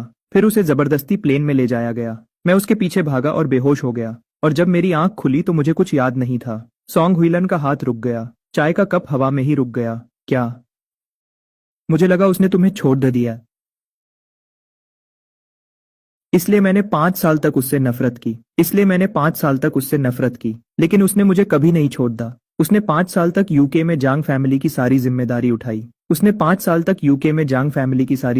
उठाई। मेरे लिए रास्ता आसान किया और मेरे बदले की गोलियां खुद पर झेली। आपको हमेशा लगा कि वह अपनी मर्जी से गई थी, लेकिन सच तो यह है कि उसे जबरदस्ती भेजा गया था। सोंग हुइलान ने चाय के कप को जोर से पकड़ी छिए। क्या मैं गलत इंसान से नफरत कर रही थी? मेरी माँ की आंखों में तुरंत आंसू आ गए। मैंने तो सिर्फ उसे जाते हुए देखा था और तुम पूरी रात उसका नाम पुकारते रहे। मुझे लगा कि अब वह तुम्हें नहीं चाहती, इसलिए मैंने 5 साल तक उससे नफरत की। मैं नहीं चाहता कि आप अब उससे और नफरत करें। मेरी आवाज भी थोड़ी भारी हो गई। कल मैं उसे खाने पर घर लेकर आऊंगा। सोंग हुइलान ने अपने आंसू पोंछे और हाँ में सिर हिलाया। जांग जीवन स्टडी रूम से बाहर आया। उसके हाथ जोर से बंद थे। वह काफी देर तक खामोश रहा। उस लद्दकी ने 5 साल तक जांग फैमिली का बोझ उठाया, फिर भी मैंने कभी शुक्रिया का एक शब्द तक नहीं कहा। उस साल मैंने अकेले ही शादी का सारा इंतजाम किया था। शादी के सर्टिफिकेट पर गवाह के रूप में मेरा नाम था, लेकिन शादी में हुए उस हादसे के बाद मैंने 5 साल तक यह बात तुमसे छुपाई। मुझे लगा मैं तुम्हें बचा रहा हूँ, लेकिन सच तो यह है कि मैं सिर्फ भाग रहा था। उसने अपने पीछे से एक डिब्बा निकाला। मुझे यह तुम्हें पहले ही दे देना चाहिए था। यह मेरी गलती है। डिब्बा खोला गया। उसके अंदर 5 साल पहले की शादी की तस्वीरें थीं और एक वीडियो टेप थी। टेप के कवर पे लिखा था जून 8, सेंट जॉन्स चर्च। टेप को प्लेयर में डाला गया। स्क्रीन पर उसने सफेद रंग की शादी की ड्रेस पहनी हुई थी, हाथ में लिलीज का गुलदस्ता लिए वह धीरे धीरे मेरी तरफ बढ़ा रही थी। वीडियो में मैं इतना नर्वस था कि हकला रहा था। मुझे कबूल है। पूरा हॉल हंस पिटीडिडा और वह भी हंसी। फिर वह मेरी तरफ भागी और मेरे गले लग गई। पूरे हॉल में तालियों की गूंज उठ गई। स्क्रीन पर मैं बस उसे पकड़िड्डे हुए पागलों की तरह मुस्कुरा रहा था। मेरे आंसू बह निकले। पुरानी यादें ताजा हो गईं, लेकिन इस बार वे टूटे हुए टुकड़े नहीं थे, बल्कि एक पूरी कहानी थी। जो याद अंदर कहीं बंद थी वह अब खुल चुकी थी। दोपहर को पेई यनरन को एक फोन कॉल आया। वह 2 सेकंड के लिए रुक गई, फिर उसने जल्दी से फोन उठाया। मैंने देखा कि बोर्ड मीटिंग में क्या हुआ। तुमने उससे भी बेहतर किया जो मैंने उस वक्त किया था। 5 साल पहले जब मैं तुम्हें दूर ले गई थी, मुझे लगा मैं तुम्हें बचा रही हूँ। तुम्हारे यूके के 5 साल, वे सारे रास्ते जो मैंने तुम्हारे लिए बनाए थे, तुमने उन सबको अपनी कामयाबी की सीढ़ी बना लिया। वह लद्द का जांगचेन। पहले मुझे लगा कि वह तुम्हारे लायक नहीं है, लेकिन इन 5 सालों में मुझे बहुत सी बातें समझ आई हैं। मैं जानती हूँ कि तुमने इस आदमी को खुद चुना है। अब तुम्हें कोई नहीं रोक सकता। पेई यनरन की आवाज थोड़ी कांपने लगी। माँ, आखिरकार आपने ये कह ही दिया। दूसरी तरफ से उसकी माँ थोड़ी देर के लिए रुकी। मुझे तुमसे सिर्फ माफी ही नहीं मांगनी, माफी। अब से तुम पेई कॉर्पोरेशन के सारे फैसले खुद लोगी। मैं अब तुम्हारे लिए कोई फैसला नहीं करूंगी। तुमने साबित कर दिया है कि तुम मुझसे भी बेहतर कर सकती हो। पेई यानरन ने फोन रख दिया और काफी देर तक खिड़की के पास खड़ी ही होकर बाहर देखती रही। मैं अंदर गया और उसे पता भी नहीं चला। काफी देर बाद जब वह मुद्दी और मुझे देखा तो वह मुस्कुरा दी। मेरी माँ ने कहा कि तुम बिल्कुल मेरे लायक हो। उन्होंने यह भी कहा कि वह अब मेरे लिए कोई फैसला नहीं करेंगी। उन्होंने कहा कि मैं उनसे भी बेहतर कर सकती हूँ। मैं उसके पास गया और उसे अपने गले से लगा लिया। उसने इस एक बात के लिए 5 साल इंतजार किया था। यह किसी भी माफी से कहीं ज्यादा बढ़कर था। अगले दिन मैं पेई यनरन को जियांग फैमिली के घर लेकर आया। सोंग हुइलन दरवाजे पर खड़ी रिधी थी और पेई यनरन को ध्यान से देख रही थी। यनरन, मैंने 5 साल तक तुमसे नफरत की। मुझे लगा तुम चली गई और अब तुम्हें आहचन नहीं चाहिए, लेकिन ऑर्चन ने मुझे बताया कि एयरपोर्ट पर तुमने पीछे मुड़कर उसे रुकने के लिए जोर से आवाज दी थी। सॉन्ग हुइलिन ने आगे बढ़कर पेई यानरन का हाथ पकड़ा। यानरन, मुझसे गलती हो गई। तुमने पिछले 5 साल से बहुत दुख झेला है और इसमें थोड़ी गलती मेरी भी थी। मुझे नहीं पता था कि तुम उसके लिए रास्ता बना रही थी। मुझे माफ कर दो। पेई यानरन के आंसू चुपचाप बहने लगे। यानरन, मुझे तुम दोनों की शादी करवानी है। जो शादी मैंने 5 साल पहले तय की थी वह पूरी नहीं हो पाई थी। मुझे इसे फिर से करवाने दो। इस बार सब कुछ बिल्कुल सही होगा, ठीक है? सेंट जॉन्स चर्च में शादी के दिन ओल्ड जो दरवाजे पर खड़े होकर हमें अंदर आते हुए देख रहे थे। आखिरकार तुम दोनों वापस आ ही गए। मैं यहाँ 5 साल से इंतजार कर रहा हूँ। हर रोज दरवाजा खोलने से पहले मैं ऊपर ठीक किए गए ऑल्टर की तरफ देखता था। हमेशा यही सोचता था कि एक दिन तुम दोनों जरूर वापस आओगे। मैं स्टेज पर खड़ा था। मेरी आवाज घबराहट की वजह से दबी जा रही थी। 5 साल पहले मैं इतना घबराया हुआ था कि बोल भी नहीं पा रहा था। इस बार मेरे पास कहने के लिए सिर्फ एक बात है, पेई यानरन। इस जिंदगी में अगर तुम नहीं तो मैं किसी और से शादी नहीं करूंगा। इस बार मैं किसी को भी तुम्हें मुझसे दूर नहीं करने दूंगा। वह मुस्कुराई और उसकी आंखों में आंसू थे जो उसकी मुस्कुराहट के साथ बह रहे थे। मेरे पास भी कहने के लिए सिर्फ एक बात है, आचेन। मैंने 5 साल तक तुम्हारा इंतजार किया है। अब आखिरकार मुझे और इंतजार नहीं करना पड़ेगा। यह कहने के बाद हम दोनों ने एक दूसरे को अंगूठी पहनाई। वह तय अंगूठी जो 5 साल पहले एक दूसरे को नहीं पहनाई जा सकी थी, वह आखिरकार आज पहना दी गई। सॉन्ग वायलेंट स्टेज के नीचे बैठी थी। उसके चेहरे से लगातार आंसू बह रहे थे, लेकिन उसके चेहरे पर मुस्कुराहट 5 साल पहले से कहीं ज्यादा सच्ची थी। पेई यानरन की माँ दूसरी तरफ की बेंच पर बैठी थी, बिना एक भी शब्द बोले, बस चुपचाप अपनी बेटी को सफेद शादी के जोड़े में देख रही थी। मैंने उसका हाथ पकड़ा। अब जब तुम ऊपर देखती हो तो तुम्हें क्या दिखता है? उसने ऊपर देखा, सामने आसमान की तरफ निगाह की, और हमारा आने वाला खुशहाल कल भी। शादी के बाद हमारी पहली सुबह। मेरी आंख खुली और मैं उठ गया। पर्दे से छनकर धूप कमरे में आ रही थी। मैंने पास में हाथ बढ़ाया। बेड का दूसरा हिस्सा खाली था। मैं घबरा गया। मैं तुरंत उठा और नंगे पैर बेडरूम से बाहर भागा। लिविंग रूम या किचन में कोई नहीं था। जब तक मैंने बालकनी की तरफ नहीं देखा, वह वहां एक चेयर पर बैठी थी। सुबह की धूप उसके बालों पर चमक रही थी। उसके हाथ में गर्म पानी का ग्लास था और वह चुपचाप दूर देख रही थी। मैं उसके पास गया और उसे पीछे से गले लगा लिया। तुमने तो मुझे डरा ही दिया था। मेरी इस अचानक हरकत पर वह हंस पड़ी और पीछे होकर मुझसे लिपट गई। मुझे बस जल्दी उठने की आदत है। यूके में 5 साल तक मैं हर रोज ऐसे ही जल्दी उठती थी। इतना जल्दी क्यों उठती थी? तुम्हारा इंतजार करने के लिए। मेरा इंतजार किस लिए? तुम्हारे शो के वीडियोस आने का इंतजार करने के लिए, तुम्हारे नए एल्बम के आने का इंतजार करने के लिए, तुम्हारे ओल्ड ड्रीम्स बजाने का इंतजार करने के लिए। वह थोड़ी देर के लिए रुकी। उसकी आवाज बिल्कुल धीमी हो गई। हर रोज उठते ही सबसे पहले मैं ये देखती थी कि तुम कहाँ हो। ये बातें सुनकर मेरे दिल में सच में दर्द हुआ, लेकिन मुझे अंदर से बहुत अच्छा भी लगा। पिछले 5 साल से वह हर रोज उठते ही मुझे ढूंढती थी, जबकि मुझे उसका नाम तक याद नहीं था। मैं थोड़ा झुका और उसके सिर पर किस किया। अब से उठते ही सबसे पहले तुम्हें मुझे ढूंढना नहीं पड़ेगा, क्योंकि मैं हमेशा तुम्हारे ठीक पास ही सोया रहूंगा। उसने कुछ नहीं कहा, लेकिन उसने मेरी आस्तीन को जोर से पकड़ लिया और धीरे से हाँ कहा। इन द किचन मैंने उसके लिए एक बोल दलिया बनाया। उसने बोल पकड़ा और धीरे धीरे एक एक चम्मच खाने लगी। और मुझे अचानक चीचिनवान की कही हुई बात याद आई कि यूके में उसे जिंदा रहने के लिए लंबे समय तक ग्लूकोज चढ़वाना पड़ता था। मैं उसे दलिया खाते हुए देख रहा था। मेरा दिल दुख और प्यार से भर गया। धीरे धीरे खाओ, कोई जल्दी नहीं है। उसने ऊपर मेरी तरफ देखा और उसके चेहरे पर एक हल्की सी मुस्कुराहट आ गई। जब तुम मुझे ऐसे देख रहे हो तो मैं जल्दी कैसे कर सकती हूँ? ठीक है, मैं नहीं देखूंगा। मैंने अपना चेहरा घुमाया जैसे मैं खिड़की से बाहर देख रहा हूँ, लेकिन मैं अपनी तिरछी नजर से उसे ही देख रहा था। उस शाम दलिया खत्म करने के बाद उसने सुकून की सांस ली। मेरा फोन बजा। यह टैंगचू का मैसेज था। चैन भाई, बहुत बहुत बधाई हो। बधाई हो। शादी की बहुत मुबारकबाद। क्या तुम उठ गए? क्या कल रात अच्छी नींद आई? मिस पे का मूड कैसा है?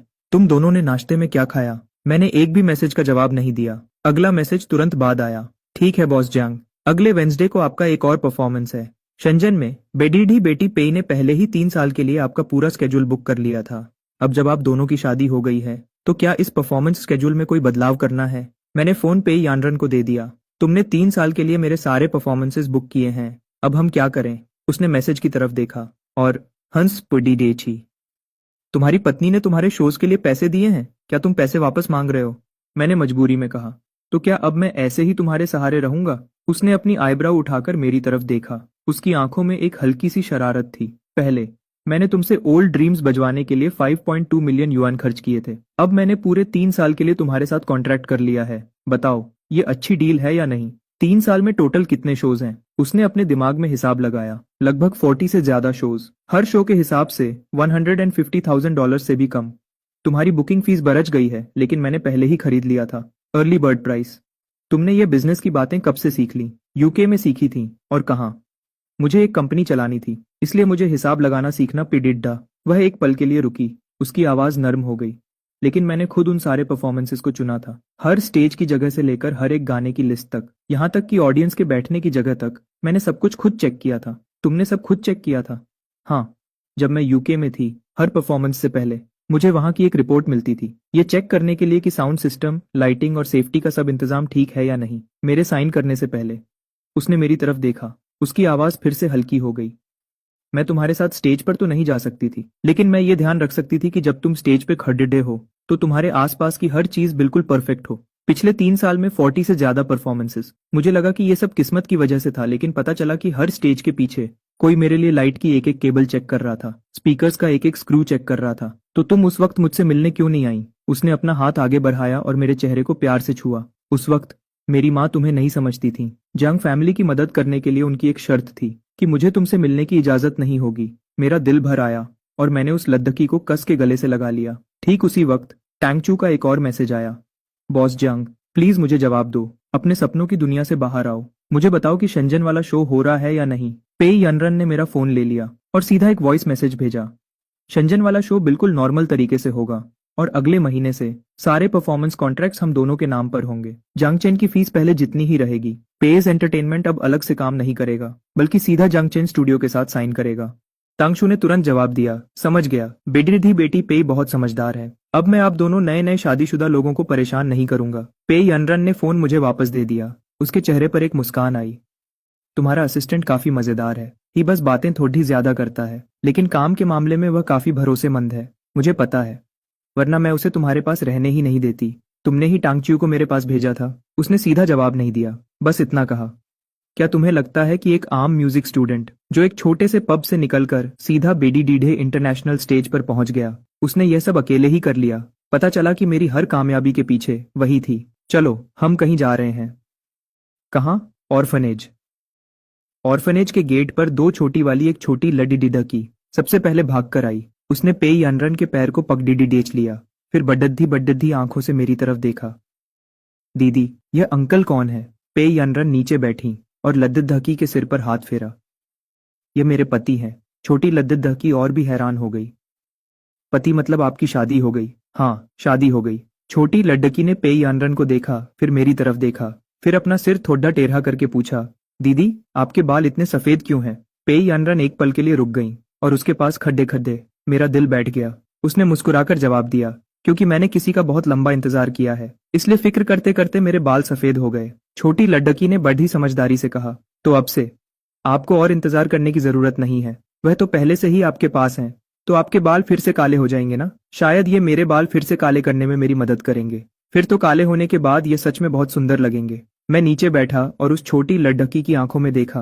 बिल्कुल बिल्कुल काले हो जाएंगे, क्योंकि ये पहले से ही बहुत सुंदर है। छोटी लड्डकी हंस पड़ी और बाकी बच्चों को बताने के लिए भाग गई। उनकी शादी हो गई है, उनके पति बहुत हैंडसम है। आंगन में अचानक से रौनक छा गई। बच्चों ने घेर लिया और खुशी से पूछने लगे, अंकल, आप क्या करते हो? क्या आपको बांसुरी बजाना आता है? क्या आप हमें बांसुरी बजाना सिखा सकते हो? पेई अनरन एक तरफ खड़ी होकर देख रही थी और खुशी से मुस्कुरा रही थी। दोपहर को जब बच्चे सोकर उठे, पेई अनरन और मैं आंगन में झूले पर बैठे थे। बहुत समय बाद ऐसी शांति महसूस हो रही थी। यूके में उन 5 सालों के दौरान हर दिन कंपनी के बोर्ड और शोज तैयार करने में निकल जाता था, और मैं हर दिन तुम्हारे बारे में खबर देखती थी। मैंने उसकी तरफ घूमकर देखा। अब तुम्हें खबर देखने की जरूरत नहीं है, मैं बिल्कुल तुम्हारे पास हूँ। उसने अपनी आंखें बंद की और धीरे से किया। यह एक आदत बन गई है, इसे बदलने में थोड़ा समय लगेगा, तो फिर आराम से इस आदत को बदलो, कोई जल्दी नहीं है। वैसे एक बात बताओ, एक और बात है जो मैंने तुम्हें नहीं बताई। क्या बात है? मैं हमेशा से इस अनाथाश्रम की मदद करती आई हूँ, पीई कॉरपोरेशन के नाम पर नहीं, बल्कि अपने खुद के नाम पर। हर महीने कुछ पैसे और जरूरत का सामान देती हूँ, जैसे कपड़े और किताबें। जब मैं यूके में थी तो मैं खुद यहाँ नहीं आ सकती थी, लेकिन पैसे भेजना मैंने कभी बंद नहीं किया। ये बच्चे बिल्कुल तुम्हारे जैसे हैं, जिनकी किस्मत का फैसला उनके परिवार ने किया था। मैं नहीं चाहती थी कि उनका हाल भी तुम्हारे जैसा हो, कि किसी नतीजे के लिए पूरे 5 साल इंतजार करना पड़े। मैंने एक तरफ से उसके चेहरे को देखा। ये लड़की खुद दुख में होते हुए भी दूसरों का दुख बांट रही थी। ठीक उसी वक्त अनाथाश्रम के दरवाजे से किसी के कदमों की आवाज आई। मैंने ऊपर देखा। चूजिंगयान दरवाजे पर खड़ी थी। उसके हाथ में खिलौने से भरा एक बैग था। उसके चेहरे पर एक झूठी मुस्कान थी। उसने कहा, मैं यहाँ कुछ दान करने आई हूँ। उसने पहले पेई अनरन को देखा और फिर मुझे। वह अपनी आवाज को नॉर्मल रखने की कोशिश कर रही थी। मैंने सुना था कि यहाँ सामान की जरूरत है, इसलिए मैं कुछ सामान ले आई। पेई यानरन खड़ी हो गई। उसका चेहरा बिल्कुल शांत था, लेकिन उसकी आंखों में ठंडक और बढ़ गई थी। मिस क्षु यहाँ दान करने आई हैं। हाँ, वेन्यू के बारे में जो बात थी, मैंने उससे सारे रिश्ते तोड़ दिए हैं और एक साफ बयान भी दे दिया है। मेरा अब पेई जिंगसिंग से कोई लेना देना नहीं है। पहले मिस्टर जांग के साथ जो कुछ भी हुआ उसके लिए मुझे बहुत अफसोस है। मिस क्षु, आपको दान करने के लिए खुद यहाँ आने की जरूरत नहीं है। आप बैंक से पैसे भी भेज सकती थीं।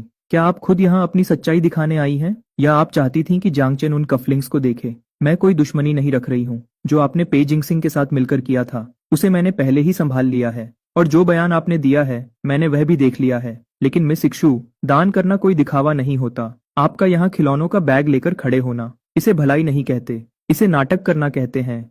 चू जिंगयान ने अपना होंठ चबाया और अपने हाथ में पकड़े बैग को जोर से दबाया। पे यनरन ने 2 सेकंड तक उसकी तरफ देखा, फिर घूमी और वापस झूले पर बैठ गई। तुम सामान यहीं छोड़ सकती हो, लेकिन अगली बार से खुद आने की जरूरत नहीं है। चुजिंग्यान दरवाजे पर खड़ी रही। उसका चेहरा पीला पड़ गया था और उसने एक शब्द भी नहीं बोला। उसने सामान नीचे रखा, फिर घूमी और चली गई। उसके कदम आने के मुकाबले दुगुनी तेजी से चल रहे थे। आंगन में एक बार फिर शांति छा गई।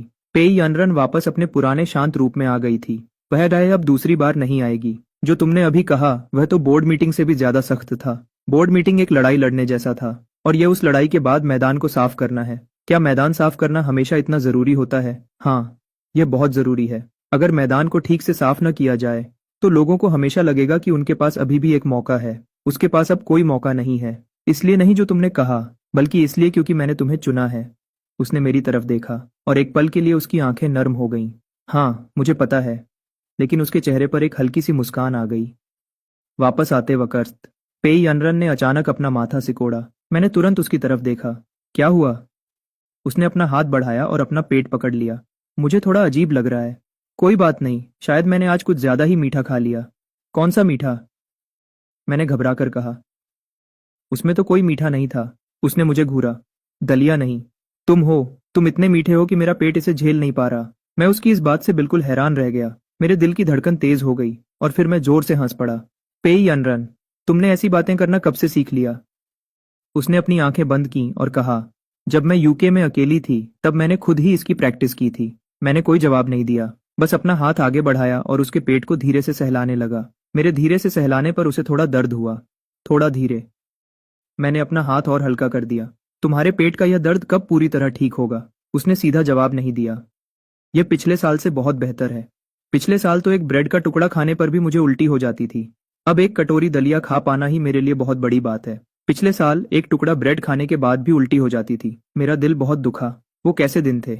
यूके में बिल्कुल अकेली, कंपनी को संभालती रही और मेरे लिए रास्ता बनाती रही, और साथ ही एनोरेक्सिया की बीमारी से लड़ती रही। मेरी आगे कुछ भी पूछने की हिम्मत नहीं हुई। बस उसकी पीठ को सहलाता रहा। मेरे हाथ पहले से भी हल्के चल रहे थे। वो धीरे धीरे शांत हो गई और उसकी सांसें नॉर्मल होने लगी। शुक्रिया एचएन, इसकी कोई जरूरत नहीं है। एक पति को तो यह करना ही चाहिए। उसके चेहरे पर फिर से एक मुस्कान आ गई। तुम कितनी आसानी से बोल लेते हो। क्या ये तुमने मुझसे सीखा है? जब तक हम अपार्टमेंट वापस पहुंचे शाम हो चुकी थी। वो कपड़े बदलने के लिए बेडरूम में चली गई। मैं लिविंग रूम में बैठ गया। तांगचो ने एक और मैसेज भेजा। बॉस जियांग, अगले वेंसडे को शेंजन स्टेडियम का इवेंट पक्का हो गया है। साउंड और लाइट का सिस्टम बिल्कुल ठीक है। पे येनरेन ने उस वेन्यू सर्वे रिपोर्ट को भी चेक किया है जिस पर आपने साइन किए थे। हर एक चीज पर लाल रंग से नोट्स लिखे हुए हैं। यहाँ तक कि स्टैंड्स के ढलान को भी चेक किया गया था। यह औरत सच में तुम्हारे लिए कुछ भी कर सकती है। मैंने टांगशू को 2 शब्द लिखकर रिप्लाई किया। अपना मुंह बंद रखो। टांगशू ने तुरंत रिप्लाई किया। समझ गया। मैंने अपना फोन नीचे रखा और बेडरूम के दरवाजे की तरफ गया। दरवाजा बंद नहीं था और उसकी पीठ मेरी तरफ थी, जहां से उसकी कमर थोड़ी सी दिख रही थी। वो इतनी पतली थी कि मेरा दिल दुखने लगा। तभी मैंने अचानक ध्यान दिया। उसकी कमर के नीचे एक छोटा सा निशान था। मुझे याद नहीं था। मुझे ये बिल्कुल याद नहीं आ रहा था। वो पीछे घूमी और उसने देखा कि मेरी नजर उसकी कमर पर है। उसने जल्दी से अपना हाथ नीचे किया और अपनी टी शर्ट को थोड़ा नीचे खींच लिया। शादी के दिन स्टेज टूट गया था। मैं तुम्हें बचाने के लिए भागी और लकड़ी के एक टुकड़े से मुझे खरोंच आ गई। मैं उसके पास गया और धीरे से उसकी टी शर्ट का कोना ऊपर उठाया। वो निशान बड़ा नहीं था, लेकिन उसका आकार अजीब सा था। मेरी उंगलियों ने उसे छुआ और वो थोड़ा सा कांप उठी। क्या यह मुझे बचाने की वजह से हुआ था? हाँ, लेकिन अब ऐसा कभी नहीं होगा। मैं अब तुम्हें अपनी वजह से कभी चोट नहीं लगने दूंगा। उसने मेरी तरफ देखा। उसकी आंखें थोड़ी लाल थीं और उसने अपना हाथ बढ़ाकर मेरे चेहरे को छुआ। ठीक है। उसने अलमारी से एक पुरानी नोटबुक निकाली। उसका कवर पीला पड़ चुका था और उसके कोने फटे हुए थे। वो एक पल के लिए हिचकिचाई। फिर भी उसने वो मुझे दे दी। तुम्हें शायद इसे देखना चाहिए। मैंने उसे लिया और खोला। तारीख 5 साल पहले की जून 9 थी। उसके प्लेन में बैठने के दूसरे ही दिन उस पर लिखा था, आज आयशचंद कहाँ है? वो अभी भी हॉस्पिटल में होगा। क्या वो अभी तक उठा है? क्या उसे मैं याद हूँ? दूसरा पेज पलटने पर जून 10। उसे हॉस्पिटल से छुट्टी मिल गई है। टैंग चो ने कहा कि वो घर पर आराम कर रहा है। उसने मेरा बिल्कुल भी जिक्र नहीं किया। वो सच में मुझे भूल गया है। मैं पेज पलटता रहा। हर पेज का फॉर्मेट एक जैसा ही था। तारीख, आज एचएन कहाँ है? उसने क्या किया? वो कैसा है? बाद वाले पेजेस धीरे धीरे बदलने लगे। उसमें मेरे परफॉर्मेंसेस के बारे में जानकारी लिखी थी। उसने वियना के म्यूजिक वेराइन में ओल्ड ड्रीम्स बजाया। मैंने लंदन के अपने अपार्टमेंट में इसे 3 बार सुना। उसने बर्लिन में एक सोलो रिसाइटल किया। उसके गानों की लिस्ट में मूनलाइट भी शामिल था। मूनलाइट मेरा सबसे पसंदीदा गाना है। उसने पेरिस म्यूजिक फेस्टिवल में गोल्ड मेडल जीता। जो रास्ता मैंने उसके लिए बनाया था वो आखिरकार अपनी मंजिल तक पहुंच गया है। मैंने आखिरी के कुछ पेजेस पलटे। लिखावट जल्दी में और खराब होती गई थी, जैसे आखिरी पेज लिखने की बहुत जल्दी हो। तारीख पिछले महीने की थी। उस पर सिर्फ एक लाइन लिखी थी। उसने आखिरकार मेरे सामने ओल्ड ड्रीम्स बजाया। वो आखिरकार वापस आ गया है। मैंने नोटबुक बंद कर दी। मेरा गला दुख से भर गया। 5 साल, हर दिन और हर रात वो मुझे ढूंढ रही थी। मैंने नोटबुक नीचे रख दी, उसकी तरफ देखते हुए। क्या तुम इसमें हर रोज लिखती थी? उसने हाँ में सिर हिलाया। यह एक आदत बन गई थी और मैं सिर्फ यही कर सकती थी। मैं उसके पास गया और उसे गले से लगा लिया। अब तुम्हें और लिखने की जरूरत नहीं है। आज से मैं हमेशा तुम्हारे साथ रहूंगा। मुझे पता है, लेकिन मैं इस नोटबुक को फेंकूंगी नहीं। इसने मेरे पिछले 5 साल संभाल कर रखे हैं। मुझे इसे रखना होगा। इसे रखो। मैं इसका हर एक पेज पढ़ना चाहता हूँ। उसने स्माइल किया। अब जब तुमने इसे पढ़ लिया है तो अभी भी एक पेज बचा है जो तुमने नहीं पढ़ा। मैं हैरान रह गया। क्या कुछ और भी है? नोटबुक के अंदर वाले कवर से उसने एक कागज का टुकड़ा निकाला जो कई बार फोल्ड किया हुआ था। मैंने ये चिट्ठी 5 साल तक लिखी है। मैंने हर साल एक पैराग्राफ लिखा, लेकिन मैंने आखिरी पैराग्राफ कभी पूरा नहीं किया। मैंने नीचे देखकर पहला पैराग्राफ पढ़ा। आहचैन, अगर मुझे भूलने से तुम्हें खुशी मिलती है तो मुझे भूल जाओ। मैं नहीं चाहती कि तुम मेरी वजह से परेशान हो। दूसरा पैराग्राफ।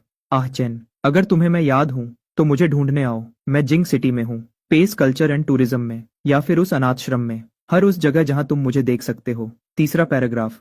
आहचिन, अगर तुम मुझसे नफरत करते हो तो मुझे वह भी मंजूर है। मुझसे नफरत करते हो, बस मुझे भूलना मत। नफरत ही सही, कम से कम ये तो दिखाता है कि तुम्हें मैं याद हूँ। आखिरी पैराग्राफ की जगह खाली छोड़ी गई थी। आखिरी पैराग्राफ जो मैं लिखना चाहती थी वह था, अगर तुम वापस आते हो तो फिर कभी मत जाना। लेकिन मुझमें यह लिखने की हिम्मत नहीं थी, क्योंकि मुझे यकीन नहीं था कि वह वापस आएगा या नहीं। मैंने उसकी घबराई हुई आंखों में देखा और आखिर में खाली जगह पर एक लाइन लिख दी, मैं वापस आ गया हूँ, अब कभी नहीं जाऊंगा। आखिरकार उसके आंसू बह गए, रोने की वजह से नहीं, बल्कि सुकून की वजह से, पिछले 5 साल के सारे डर को भुलाते हुए।